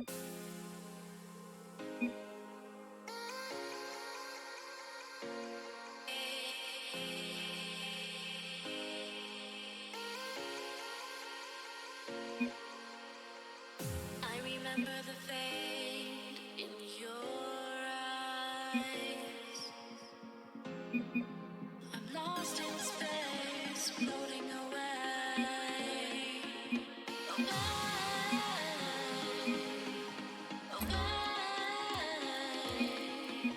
away,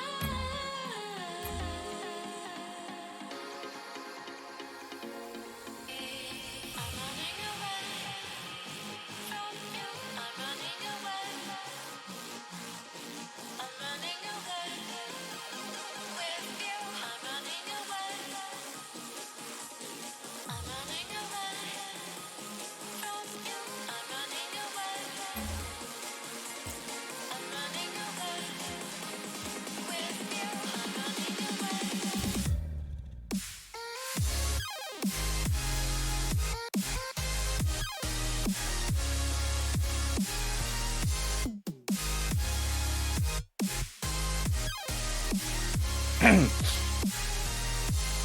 Sorry.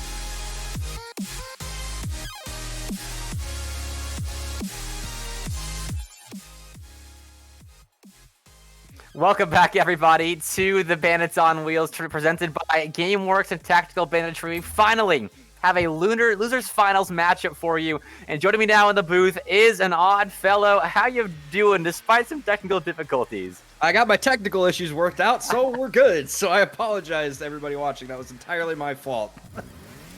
It's all right. It happens. A part of streaming Rocket League. These players, though, were so ready to get into this series. They were spamming nonstop in the chat, asking if they could go, and finally they get to take the pitch. So I expect all of that pent-up energy to turn into some stellar Rocket League right now. I mean, starting us off, that was almost a stellar solo play, but it didn't pan out. Now missed the opportunity, but it is intercepted by Vajal. Now the transition counterattack is on M8, just on an open net, easy as you like, and the early goal goes to Pooping Rocks. Okay, so I'm not saying that name. They're the Rocks for the rest of the night. But this is a fantastic shot here by Nate to go ahead and put his team up early over Midnight, who I'm not going to lie, I was very surprised to see drop down to this losers finals after watching them for most of the first couple games, or excuse me, most of the first couple series on the stream. They look like they're performing extremely well as Mince gets a very nice save there, keeping Nate from going up 2-0. But, you know, Lemon Puppy's been popping off all night. Blaze has been playing out of his mind. Mince has been hanging in there as well. And, you know, just this Midnight team is looking like they're really trying to fight their way back to get a little bit of payback in the grand finals. Yeah, their strategy right now is kind of just play solid Rocket League and then maintain leads. That was almost an opening goal for Midnight there. It is turned aside by Zanil. But when Smack Gaming started popping off and getting stellar plays and then shutting down the solid Rocket League that Midnight was putting on the board, it just became a bit of a blowout for Smack Gaming, and all three of their wins were 3 or 2 goal wins. So Midnight, if they get exploited like that again by the Rocks, then it's going to be a tough series for Midnight in a series they need to win. Oh, it was a good chance, but he can't find the read. Yeah, and something we were talking about right before before the stream was supposed to start is that to me, from what I've seen, Midnight looks like a very momentum, like their success is based on them controlling the pace of the game, and I think that is where I'm blanking on the team that they just played. Gaming. Max, thank you. I think got an upper hand on them in the winners finals. Was Smacks just took control of the ball, took the pace, and just held it the entire time. So I think that if Midnight can get some of that control here, as it looks like they're starting to early in this game 1 of these losers finals, I think they might be able to hold the Rocks off a little bit here. However, we are approaching the halfway point in the game, and Midnight has yet to score a goal. Yeah, I mean, they're looking solid right now, but not solid enough to save that shot from Vijal. 2-0 now in favor of the Rocks. That was a great setup by Zanil, and Vijal just right there to catch the defense out. Yeah, and this was a beautiful angle here by Vijal to be able to catch this with the front corner of his car. You know, that Octane hitbox is extremely solid in the corners, so he was able to get a lot of really good speed on that and be able to just put it in faster than the Midnight defender could react to. But now, a little bit of a double commit there between Puppey and Mints, looking like a little bit of an offensive miscommunication between the two of them. That's something that they really need to avoid going through the rest of this series is, you know, just kind of calm down, make sure they're communicating, and not rush their challenges too much, because otherwise they're going to have, you know, 2 or potentially 3 players pushing the ball at the same time. Yeah, and when your strategy is just play solid Rocket League and you're double committing, that's when things tend to go haywire. As Mintz now trying to get on the board before Midnight. They're going to get shut down by the defense. Then he receives that ball. Now Blaze going to do the same off of an attempt to clear by Nate. Backboard pass received by Puppey, cleared away by Zanil, and the counterattack play is on. Vijal over double top off the wall. They get it towards the orange net, but it is too much parallel with the goal line to go on target, and so 2-0 we remain. It's a back and forth affair, but as it stands right now, the score line is being held in advantage of the Rocks. There's 3-0, so extending their advantage now. Yeah, and this is a great pressure play here by the Rocks to be able to just keep this ball in the corner. Big double commit there in the corner by Midnight, and that is those same kind of mistakes that we were talking about earlier that we said they needed to stop, and they did it once again in the corner, and right there we saw how it resulted in a goal. So again, they just need to make sure that they're aware of where each other are and make sure the communication stays solid. 100%. Communication is going to be key heading forward. So with 90 seconds left, Midnight are going to have to pull out some stellar plays. Some of those probably going to be including some team plays. As this one is saved by Nate, diving in from the back of the net. They will find that hairline save, and the 3-0 scoreline remains intact for the Rocks. Still pushing though is Midnight. Up for this ball is Blaze. Going to put a soft shot on net. Saved away. Follow-up shot saved by Zanil. The defense right now of the Rocks is immaculate. And they have 5 saves on the board to the 7 shots that Midnight has put on net. Yeah, some could say that their defense is rock solid. I'll see myself out. But Midnight is doing absolutely everything they can to try and put these shots in the net, but just every single time there's 1, sometimes even 2 players from the Rocks there to just deny it, even by pixels, as we've seen. And right now, Midnight is just struggling to get anything done. Yeah, and it's not like they're lacking shots on target either. It's just being pushed aside by the defense of the Rocks. So what I've seen from Midnight in the past is when this starts happening to them, they tend to go for more aggressive, demo-heavy plays. And I think that's exactly what they're going to need to go for here, because as it stands right now, this strategy is not working, as a 4th is not going to be found by the Rocks. Blaze gets a double save now. Mintz on the other end, forcing a counterattack save out of Nate. And Blaze up the back wall, going for a double, and that play is shut down by Zanil. 3-0 going to be the final score of game number 1, and that was just a stellar start to finish game out of the Rocks. Yeah, and you know, it's kind of like I was saying that entire time. What happened there was the Rocks did what Smack Gaming was also able to do against Midnight, which was just get control of the ball and control the pace of the game the entire time. They were dominating the midfield line at every stretch, and they just were not allowing Midnight to be able to get any open passing lanes. And I think something that you said for Midnight is that they really need to start looking for these bumps and these demos to break up that just stellar defense from the Rocks. Yeah, the brick wall defense that the Rocks were putting on display in game number 1. We'll see if it remains in game number 2. A fresh 5 minutes on the clock for Midnight to get something on the board, as their goal-scoring woes are continuing.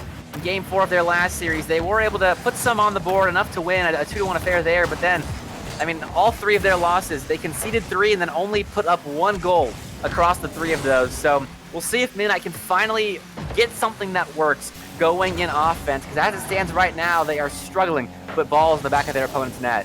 Yeah, and another big thing to point out here is that this is a best-of-3 series, so Midnight is currently fighting for their tournament life here. You know, obviously, they lose this game, and they are done for the evening. You know, they win, and they give themselves at least another chance to try and get some payback against Smack. But, you know, right now, again, it just looks like the Rocks are just all over the place. And there we see the first demo of the series coming in by Lemon Puppey.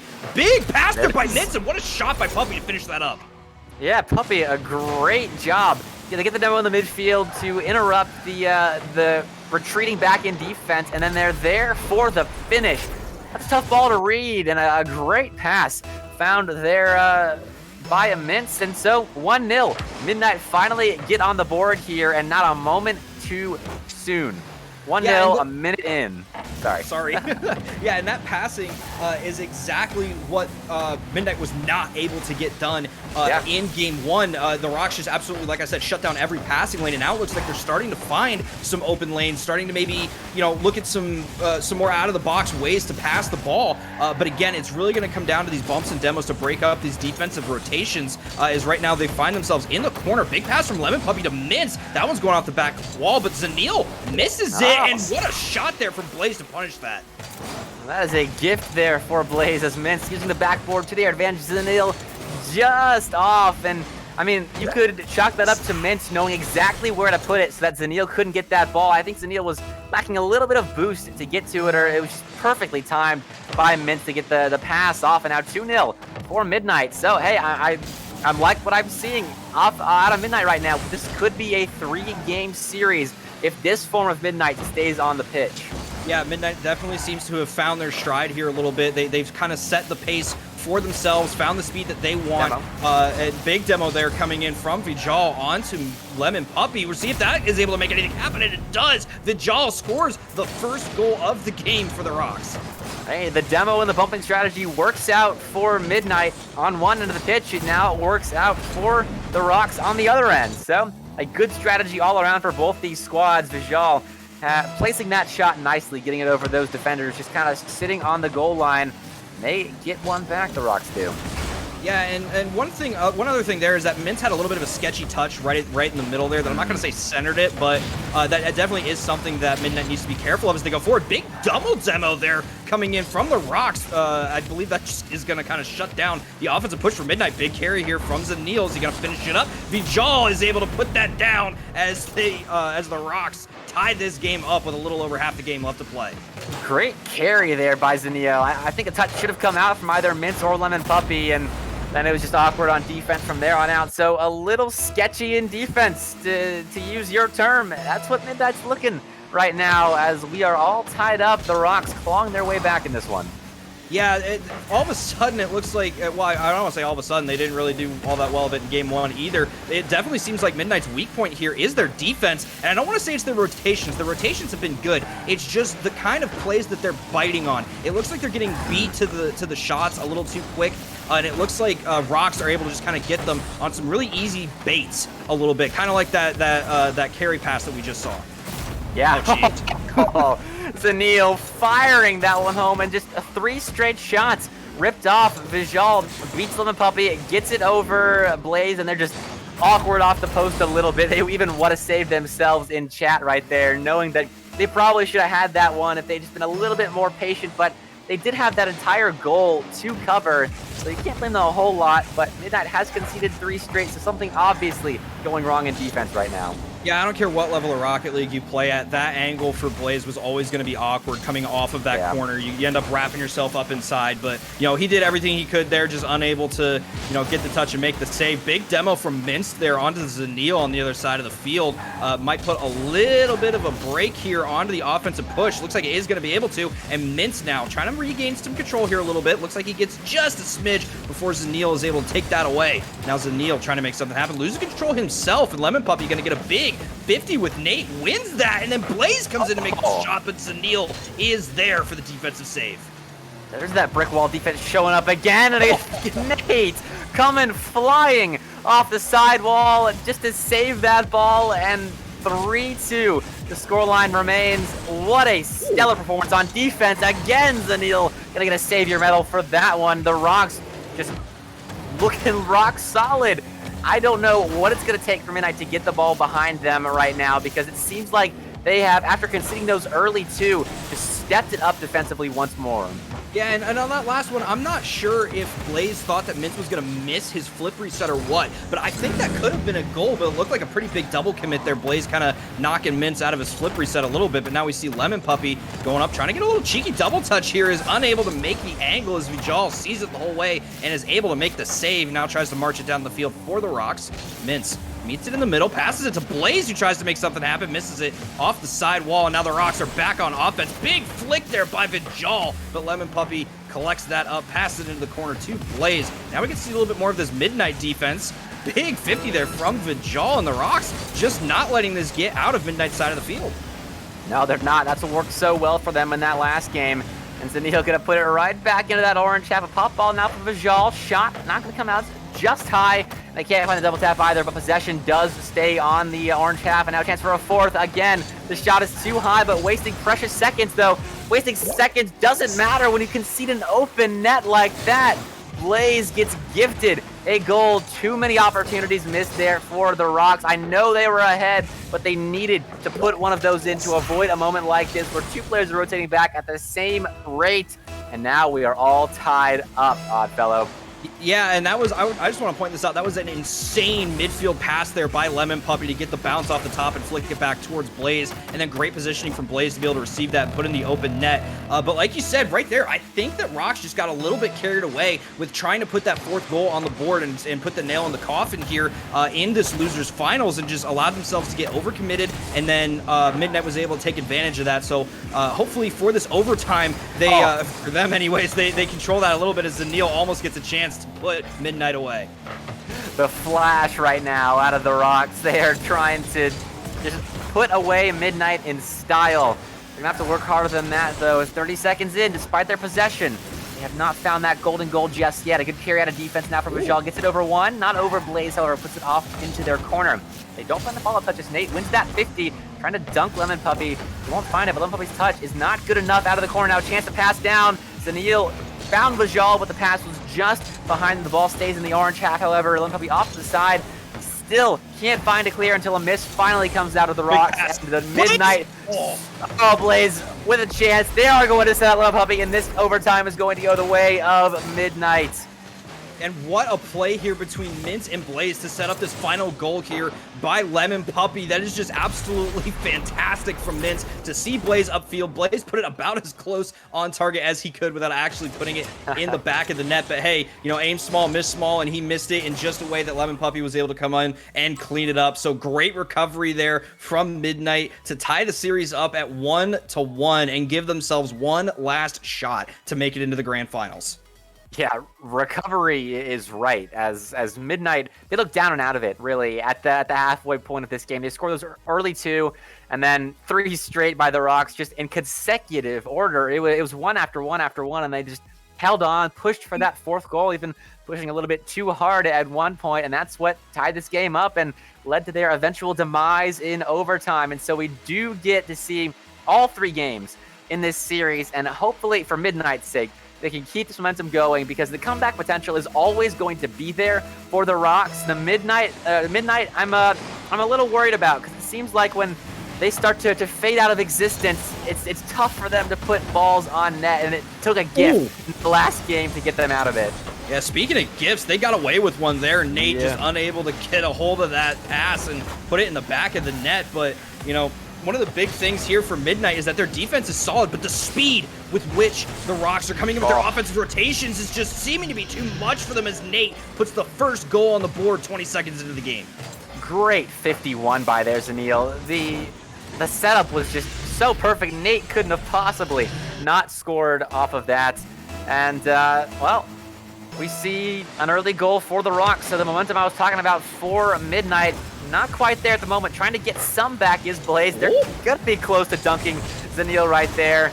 Not to be, as they ran out of boost and out of defense. Go the Rocks, and into the back of the orange net. Vigil puts the second in, and it's just all too easy right now. Yeah, and what a shot here from Vigil to be able to get up to this before Lemon Puppy gets a chance to get there. It still has great power so that it beats Blaze to the net, and just all around fantastic shot there from Vigil. And I tell you what, this Rocks team is putting together some fantastic midfield passes, and that is exactly what they need to do to get past this Midnight defense. And, you know, it's like you were saying, I have not been seeing much physicality out of Midnight to be able to break up the defensive rotations for the Rocks. Yeah, they've not really had any standout plays either to make up for that, because if you're not being physical and you're not generating anything spectacular, like air dribbles out of defense that set up teammates off the back wall, we could see here, plays a musty on target. The save is found by Zanil, not threatening enough they're going to need more plays like that, Midnight are, if they want to generate offense, because right now what they are doing in the blue side of the pitch is not working. Yeah, big 50 there from Blaze, but unfortunately none of his teammates close enough to be able to bury that in the back of the net. Now all of a sudden Midnight finds themselves on defense again as Lemon Puppy makes a nice save there off the back wall. Now Vigil has this one in the corner, loses his 50 to Blaze. Oh, and it looks like Lemon was trying to take that and just unable to get the touch there. Blaze losing control a little bit, but now Mince tries to do his best, also loses control, and now the Rocks are back on offense on Midnight's side of the field. Yes, they are, and dangerous they look on Midnight's side of the field. Finally, a couple of good 50s won by Blaze, but no follow-up. Nate finally runs into a Lemon Puppy who dunks the Vigil there in the midfield, trying to get one on target, but no goal yet for Midnight, not even possession, as Nate breaks out of the blue half. Vigil, chance on net, trying to redirect it. It's fancy, but it didn't end up working out. It just turns into possession, which, I mean, at this point, the Rocks should be perfectly content with, because they are wasting all the seconds that Midnight needs to tie this game up on the orange side of the half. Yeah, it almost looks like Midnight is playing too passive, because I've seen a couple of different pass attempts where they could have had a shot on goal, but no one was there, and it looks like their offensive rotations are just really slow. Like, it looks like they're playing extremely passive and just trying not to get beat over the top, and that's keeping them from being able to get some of these up-close shots here.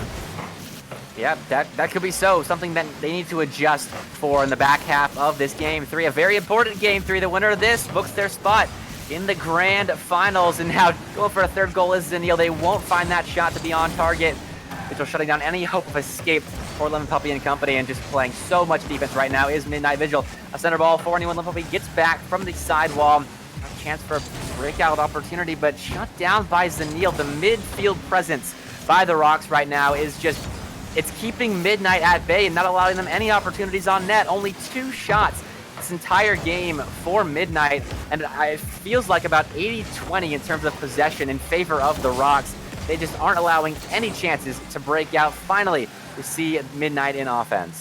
Yeah, and again, some physicality here out of Midnight would really help them on defense as well, getting some bumps and demos to kind of shut down this offensive rotation that the Rocks have set up. The speed, I was saying it earlier, the speed on their offensive rotations has been absolutely phenomenal, and that is what is winning them a lot of these midfield battles, is they just constantly have 2, sometimes 3 members of their team right on that midfield line. Now, they can potentially get beat over the top, but so far they have nothing to worry about, as Midnight hasn't done anything, as Nate has a chance to get the double tap, unable to get it, but Zanil buries it anyways.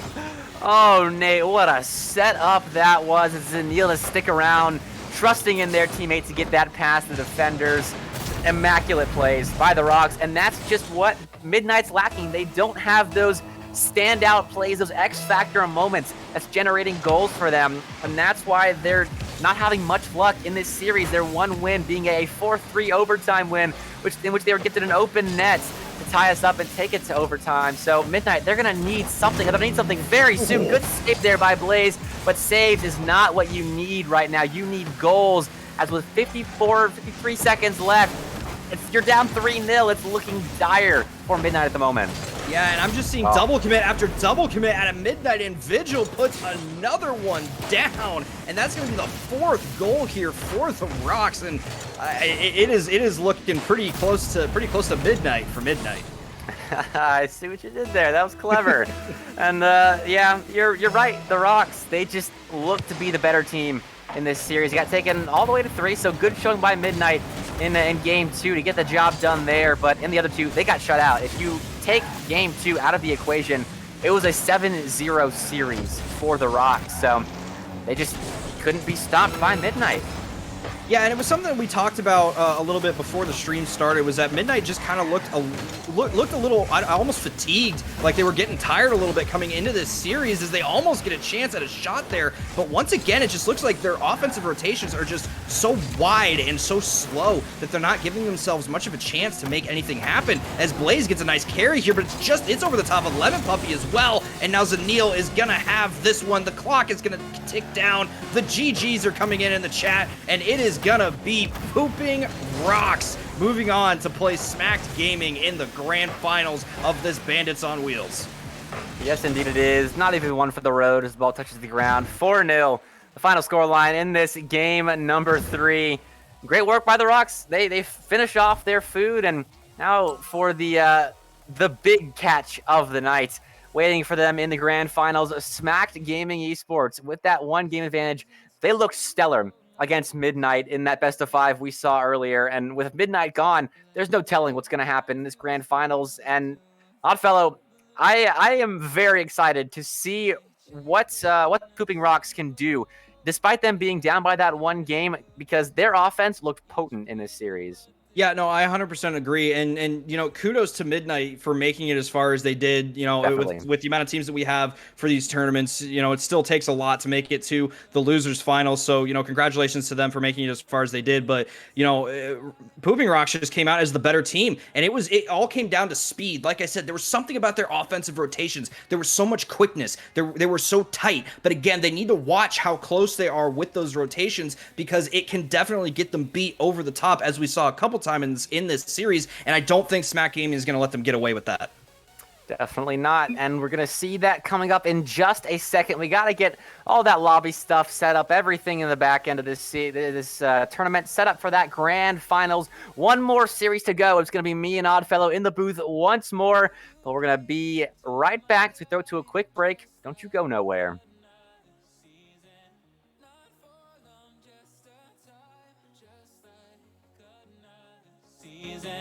Maybe this time next year you'll reap me for no reason, but I'll cherish every day until you come my way this season.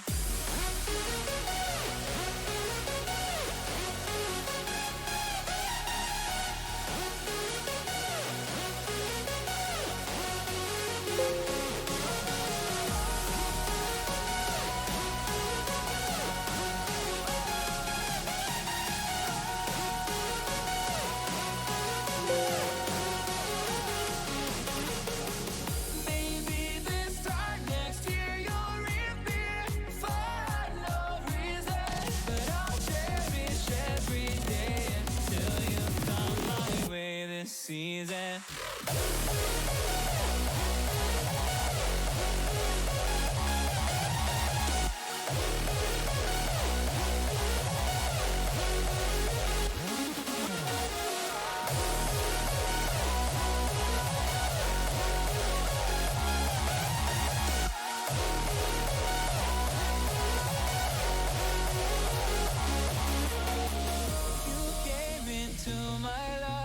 Just like another season, not for long, just a time. Just like another season.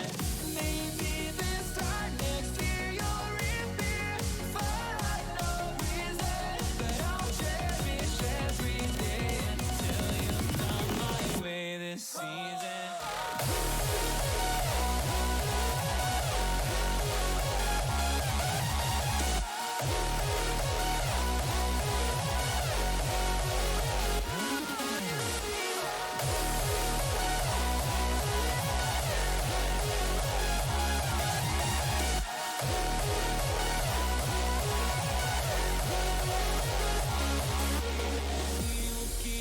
Changing all over again.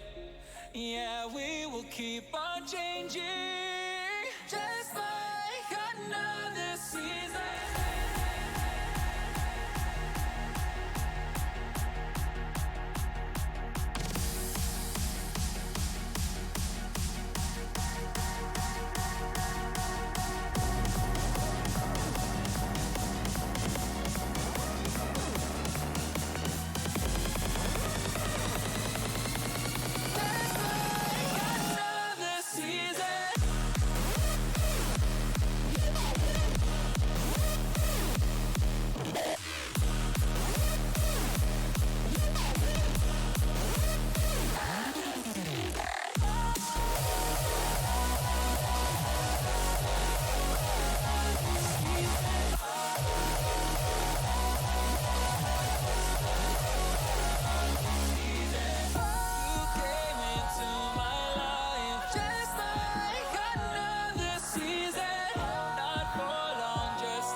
Welcome back, all you wonderful people, to the grand finals of this week's iteration of Bandits on Wheels on this GameWorks esports channel. I'm Mr. Epic. Joined with me again is the wonderful Odd Fellow. Odd Fellow, how you feeling after that last series?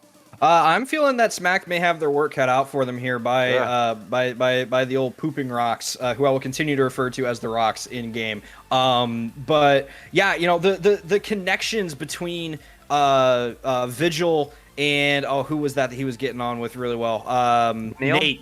Yeah, Zanil, yes, but between Vigil and Nate specifically, I think had some really good connections in that losers final. And I think that one thing that Smack is really going to have to look out for is shutting down those passing lanes as much as they can and trying to do what Midnight couldn't, which is get physicality, get the bumps, get the demos, get rocks out of that comfortable rotation that they like being in. Definitely.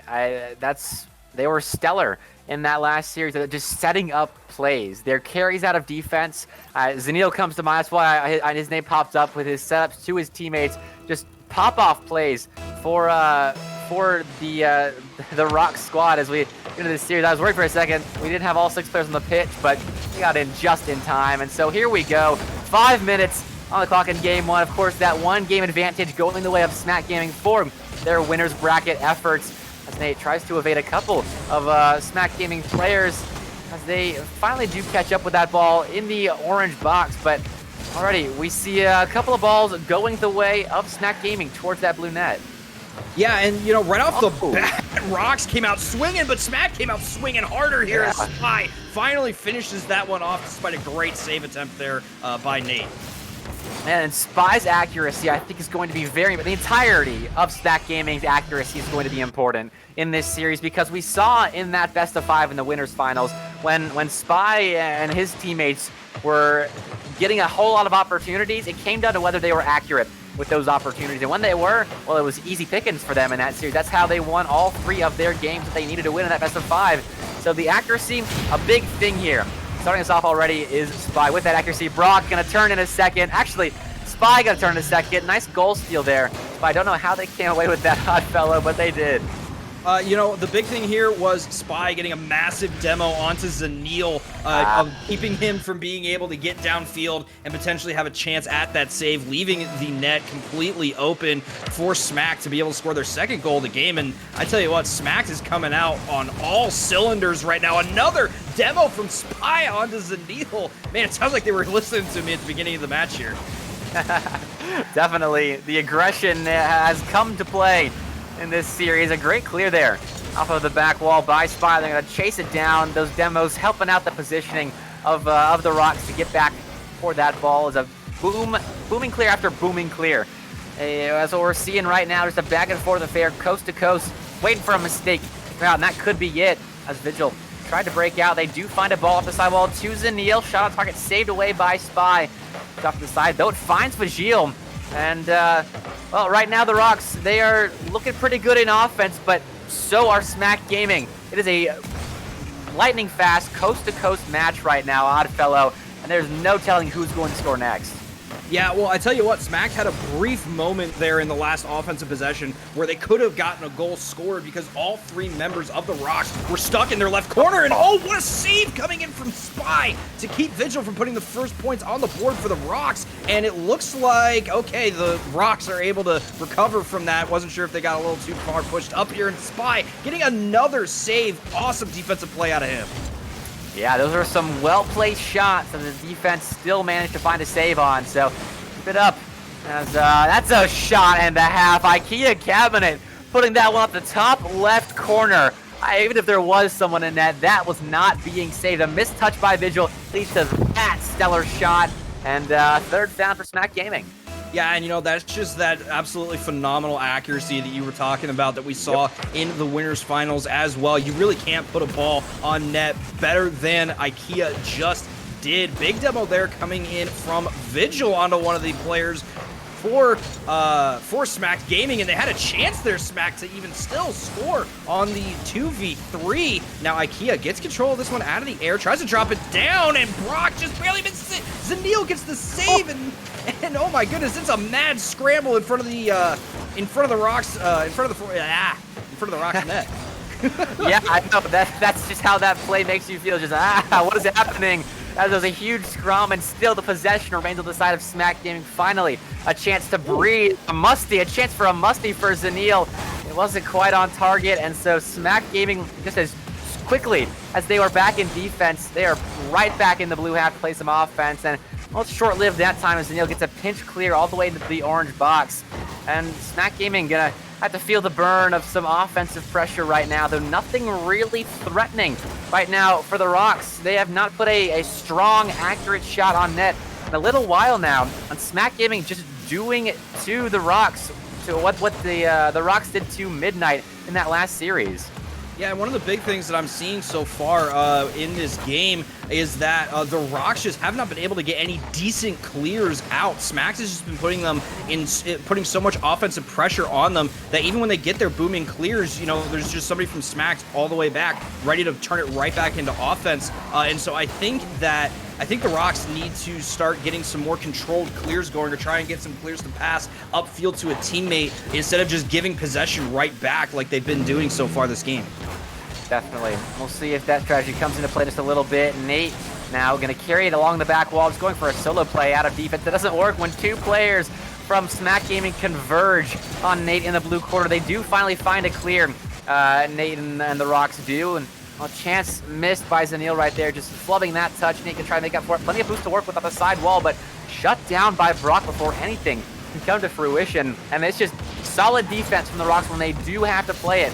They've been in offense a whole lot in this game, but they're getting it done on their own back line. Again, Spy, a huge save off the back wall, off to the side, and that's a savior medal for the mysterious man himself. 3-0. The scoreline remains going into the final 15, Oddfellow.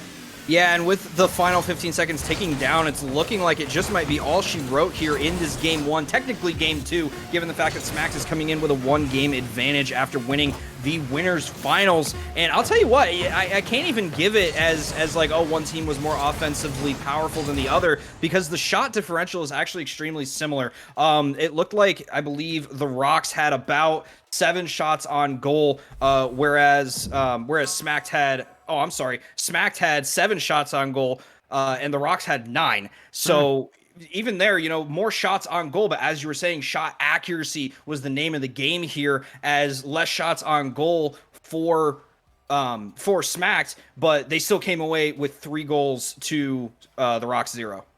Yeah, it's a little surprising out of the Rocks because they looked so good offensively in the last series, and it didn't feel like they had 9 shots on net. That's how well the Smack game was doing at keeping the ball in that blue half. So we'll see if that changes going into the next game, but 9 shots on net and 0 goals is not a good turnover rate. The Rocks are definitely going to have to change that. And it's a combination of just finding a way of breaking down Smack Gaming's defense and just more possession on the orange half to exacerbate the boost totals for Smack Gaming and making things easier for yourself when you're putting stuff on net. Yeah, and another interesting stat to point out there from that game is with those 9 shots on goal for the Rocks, Smack Gaming had 9 saves. So every single one of those shots on goal was saved. 6 of those 9 coming in from Spy. So Spy showing off his defensive power there in that game. And now, you know, Smacked finds themselves with a 2-0 lead in the series. And this is a best-of-5 series. So the Rocks already finding themselves on tournament point here. Yeah. Gonna have to reverse sweep. That's not a position anyone wants to be in, let alone in the grand finals of a tournament. And the way Smack Gaming's playing, it's gonna be tough for the Rocks to get back into this thing. I mean, they had plenty of shots in the last game, but they got soundly beat in terms of goals scored. A 3-0 affair is a heavy beating at this level. And if Smack Gaming can continue the momentum, just like we saw them do in the winners finals when they 3-0'd Midnight, then this series might be done and dusted before we even really get a chance to get off the ground. Yeah, and another thing to take into account here is that not only was Smack coming in with a 1-game advantage, they had an entire series off. They had a break where they didn't have to play, whereas Rox is coming in off of like what, 3 or 4 series played right in a row. So there's a fatigue factor here that you have to take into account as well, and that may be accounting for maybe some of the minor sloppiness that we're seeing a little bit here out of the Rox. Yeah, that could be so, but they do find a chance to break out here. Ball pushed off to the side. No follow-up touch found by IKEA Cabinet. Now Zanil pops it into the orange box. It will be cleared off to the side by IKEA Cabinet. Zanil finds the pass down off to the corner, and that shot just off the post, and the inaccuracy continuing to plague the Rox here, as now Brock has broken into the blue half, and not going to grab any boost or anything, but they do find possession. Spy off the back wall down to IKEA Cabinet. Ooh. It never gets there as Vigil clears it soundly back into the orange half. IKEA Cabinet forced back up their back wall, and well, they're going to carry that out of defense. Great work to set up Brock now off the corner. Center ball for anyone that's there, but no one is, and Smack Gaming not going to come away with an early goal just yet. The Rocks are doing a good job of preventing Smack Gaming from scoring this opening goal, but they don't have a whole lot to show for it in their own offensive end. Yeah, one thing that I'm loving out of Smack right now is the speed with which they're transitioning not only from defense to offense, but offense right back to defense. I mean, they got beat over the top there by Vigil, but, you know, IKEA was right there already blasting back to be able to get the save as Nate tries, and once again, the defensive savior of Spy makes another save. 3 minutes left in this game, and we are still scoreless here. Yeah, and you got to think about that on that last big save before the IKEA Cabinet we just saw. That was a bit inaccurate. If they had placed it far post, Spy was not getting to that ball. So the Rocks, they're just being forced right now to place the ball much better, and they have yet to find that accuracy here. So we're just about to hit halftime.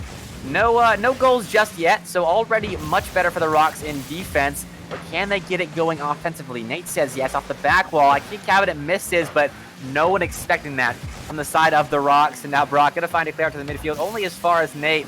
They're going to slow play this, controlling the pace. They get 2 to jump. Now they almost get it over Spy. It's a pop ball. Vigil wins that 50. It's on target. Oh, no, off the crossbar. The save still found to get the heck out of dodge there. And we've hit halftime here. The Rocks, they're finding more opportunities, but they have still yet to put one in. Yeah, I tell you what, Smack is pre-jumping all these touches like crazy, forcing the Rocks. Well, no, it's good because it's forcing the Rocks to slow roll everything. They can't just boom it. They can't set up big passes because Smack is going up early and forcing them to keep the ball on the ground, which is making it really awkward for the Rocks to try and get these deep passes that they're clearly attempting to get, as Vigil gets a nice save there off the shot from Brock, and it looks like Smack is like intentionally playing a lot more conservative and reserved and forcing the Rocks to make the plays here. Yeah, the Rocks, I mean, they're making plays, but the goal line defense right now is just so good from Smack, and the same for the Rocks right now. Still, they have yet to concede a goal to Smack Gaming here. We see Brock put it into the corner, but it's just going to leak out to a player on the Rocks. He gets another shot on target. As it stands right now, we've seen 5 shots on target for the Rocks, which is 1 more than the 4 from Smack Gaming. So definitely a lot less on the offensive side for Smack. I think that's where those pre-jumps come into play here, Oddfellow. They are using up more and more boost to force the slow plays out of the Rocks, and that's hurting Smack Gaming on the offensive end. Yeah, absolutely. And here's another pre-jump there coming in from IKEA, but Zanil gets a pass. Oh, no, and another one wings off the corner, but Nate is able to get there with 54 seconds left in the game. The Rocks have found themselves the first goal of the game. Now, can they hold on to this for the rest of it? All right, finally punished for those pre-jumps. IKEA Cabinet up for that one. Spy trusted IKEA to find the touch, and they did not. So the Rocks going to have to hang on for 50 more seconds to at least have a bit of a hope for a reverse sweep. But now into offense, Smack Gaming goes. That's a flying ball towards the blue net. Zanil has the back wall covered, and they will carry it out of defense. Flip reset, gonna get it out in crafty fashion. They will be able to, with the help of Vigil. It's a whole team affair right now, trying to clear this ball, but it is stuck at the midfield line. Spy, someone get clutch with that touch. Now a big, that is just off target. Oh, that would have been a huge goal for Smack Gaming had they been able to turn it in with about 25 seconds on the clock. And now an open net going to be converted by Nate. the Smack Gaming defense out of position, and 2-0 the scoreline. Yeah, and this almost this could have been very bad for the Rocks, as there was a little bit of a team bump there in the corner, but Nate was able to recover extremely quickly and get a fantastic half volley shot off there. And yeah, you know, it's like you said, Smack Gaming just committing a little too hard there on the offense and getting beat over the top as Zanil puts a pass down to Nate. And with 11 seconds left, it's looking like the Rocks are going to be able to take this game, this pseudo game 3, I guess, in the series, and put the series to a 2-1 lead in favor of Smack. Yeah, good work by the Rocks. And, you know, whenever you see a team pre-jumping balls as much as Smack Gaming was, you got to wonder how much that did affect them, because they went from 3-0ing the Rocks to getting 2-0'd, and there was a lot less offensive output for Smack Gaming in this one, and I wonder how much that had to do with the defense of the Rocks stepping up and how much it had to do with the pre-jumps that Smack Gaming were going for in this game. I mean, it's like I said, the pre-jumping had a strategy to it, and it was working. They got beat over the top once, and then the Rocks were able to just kind of maintain that momentum and go forward with it. And from that point on, they kind of had Smack playing on their back axles pretty much from that point to the end of the game. And so I think that if the Rocks can come out and get an early goal here, they'll be able to get that same kind of momentum as Nate almost gets a double tap, but Vigil is able to be there and clean it up. And just like I'm talking about, 6 seconds into the game, and the Rocks find their first goal. Yeah, that is the early goal you were hoping for. Vigil sends that one home, and a simple kickoff goal to get the Rocks on their feet in Game 4. These are the goals that they needed to just get momentum on their side of this grand finals, and they're hunting for a second now. Spy's going to push that ball off to the side. Vigil and put off the side ball, but an incidental double tap is going to actually work out, as they're able to get another touch from the ground. But Nate with a back pass over to Zanil, and we just see a bit of a back and forth at the moment. Into offense the Rocks go, but nothing substantial set up from those booming balls, and Brock is going to take this ball all the way to the back half of this blue side of the pitch. Zanil forced to do some work off the back wall. Can't get it past Spy, and Smack Gaming trying to answer back immediately. They've let a little bit of time pass, but they have played most of that time in the offensive half. Motivated Brock. Gonna be a ball into the blue half. Vigil's right there, but a soft touch. Gonna send it right to Spy, who tried to pass it, send it to Brock. Vigil made up for their errant touch by bumping Brock, and the Rocks are going to escape. No, that ball actually sent straight down to Spy, so more defense going to have to be played by the Rocks. This is a stark change from Game 3. Yeah, and another stark change here is the fact that early goal means that the Rocks are able to control the pace of play from here. You know, Smack can't slow it down with all those crazy pre-jumps like they did in Game 3. They are forced to now play fast because they have to score now. They can't just hold it at that 0-0. Oh, as Vigil just barely brings one off the sidewall, and so now we see the Rocks in total control of the pace of the game, and now Smack has to play up to them. Yeah, it seems about even in possession as well. So the Rocks really stepping it up in the back half of the season, the business end of this series, as Nate air dribble what a shot! Off of the orange back wall, and that is how you use controlling the pace of play to your advantage, taking it up the sidewall, putting it off of the orange back wall, and slamming it home. Nate puts a statement goal home. Yeah, that's an F8 button if I have ever seen one. What a shot there from Nate to be able to put his team up 2-0 here. And those are the kind of plays that the Rocks kind of need, you know, because yes, they're flashy, but they're a motivation builder, you know. Oh, but that's a big, what a double demo from Spy to be able to set up the open net shot for IKEA. Oh, Spy, they realized they weren't going to get another touch on that ball that was going to help their team until they just set their sights on the two defenders on the blue back line, and that clears up the net. So we were talking momentum goals like Nate just put in. That's definitely one for Smack Gaming. That's a goal you say, all right, we're back in this thing, 3 minutes on the clock, and we can tie this thing up. Yeah, this is the exact kind of thing that Smack needed to happen, but Zanil trying to get another flashy goal in here, but Smack tells him no. Now it's going to be IKEA trying to play this one across here, and it looks like Smack is trying to speed this game back up and get some quicker challenges here, but the Rocks are just all over them. Spy tries to make one, but Vigil is there to make the save. Yeah, IKEA coming on no boost. Nate going to pop that over to the side for Vigil, who fires a shot on net. Great shot from Vigil, but It is saved away by Brock. Now Smack Gaming in a bit of a low boost situation right now, just trying to buy time so they can pick up some boost to work with. Still pre-jumps this. Oh, trying to pitch it in with Vigil. Not going to work out. IKEA Cabinet, they are going to be able to grab their corner boost. Nate pops this up one for Sunil. Off of Nate again. Off the back wall of the orange side we go.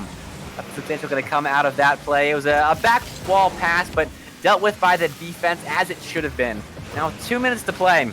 We see the Rocks trying to get their insurance goal back, but they have left their net at a precarious spot. Zanil went at his third man. Unfortunate they got a touch right there. That could have been dangerous.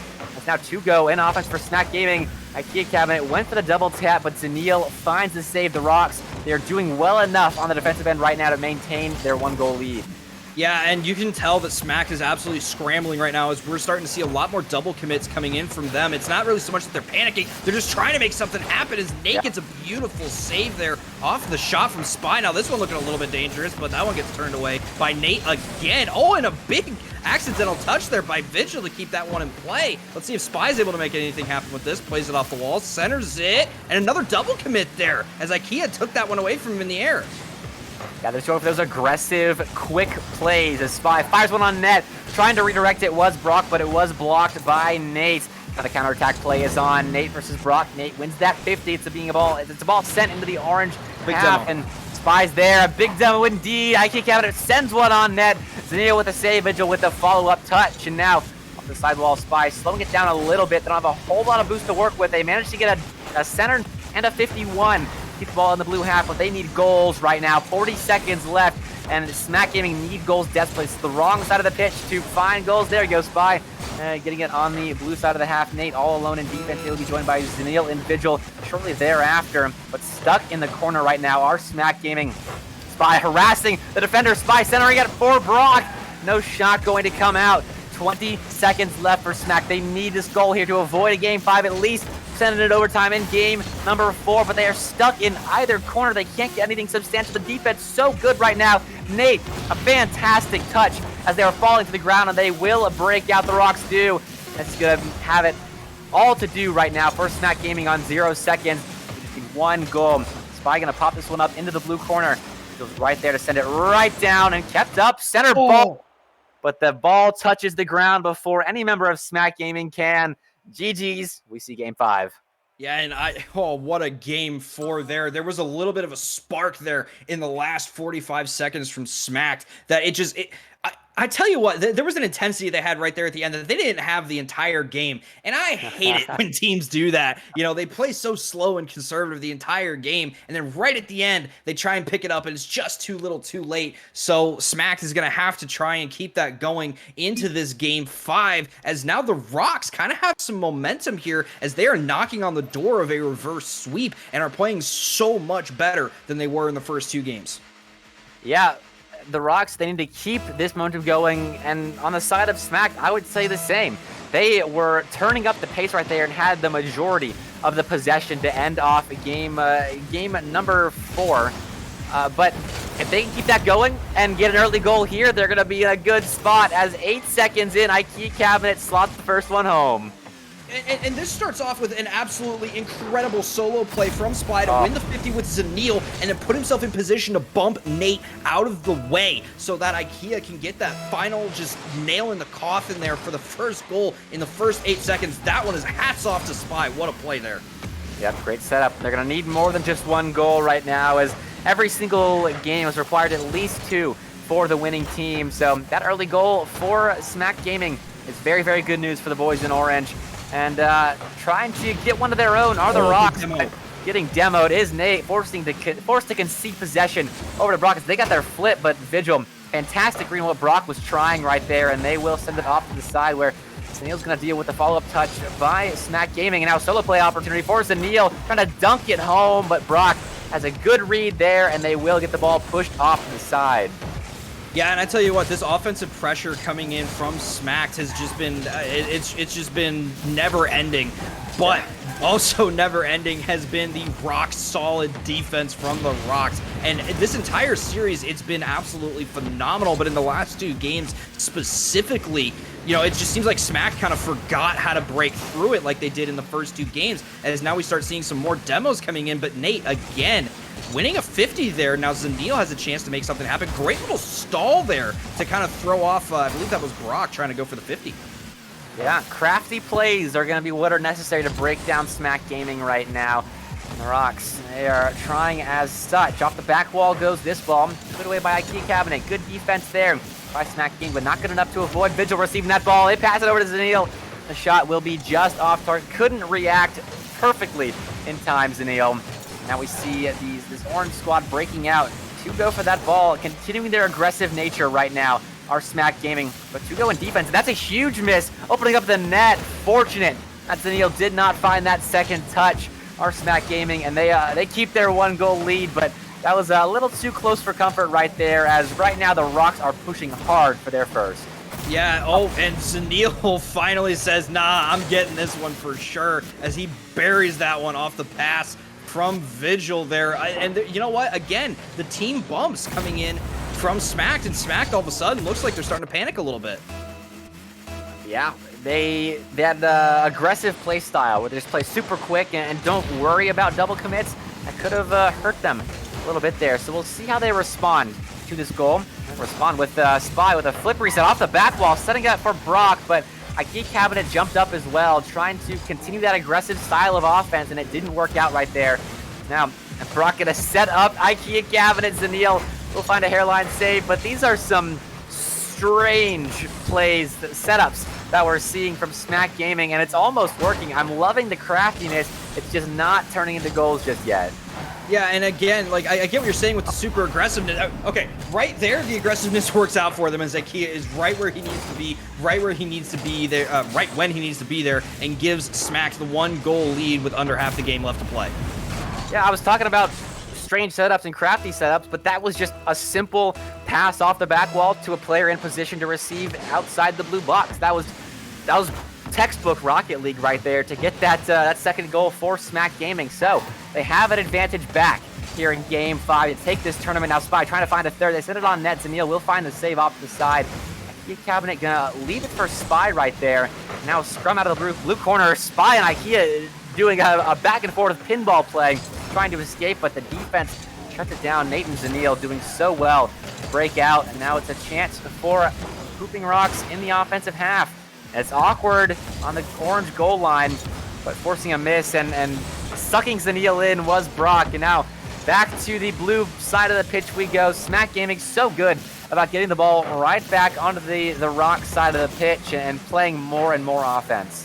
And I tell you what, something that I'm noticing is that I'm seeing Smacks with very, very low boost very, very often. And so I think that the Rocks are starting to go with a little bit of a boost steal strategy here to try and shut down some of these massive aerials that Smack's been trying to get as Zanil puts one on, but Cabinet turns that one away. And so that just might be something to keep an eye on as we go forward, is the boost game starting to come into play here. Because again, we know that the Rocks have to kind of pull some unorthodox methods out here to try and get this grand finals win here over a very, very strong Smack Gaming.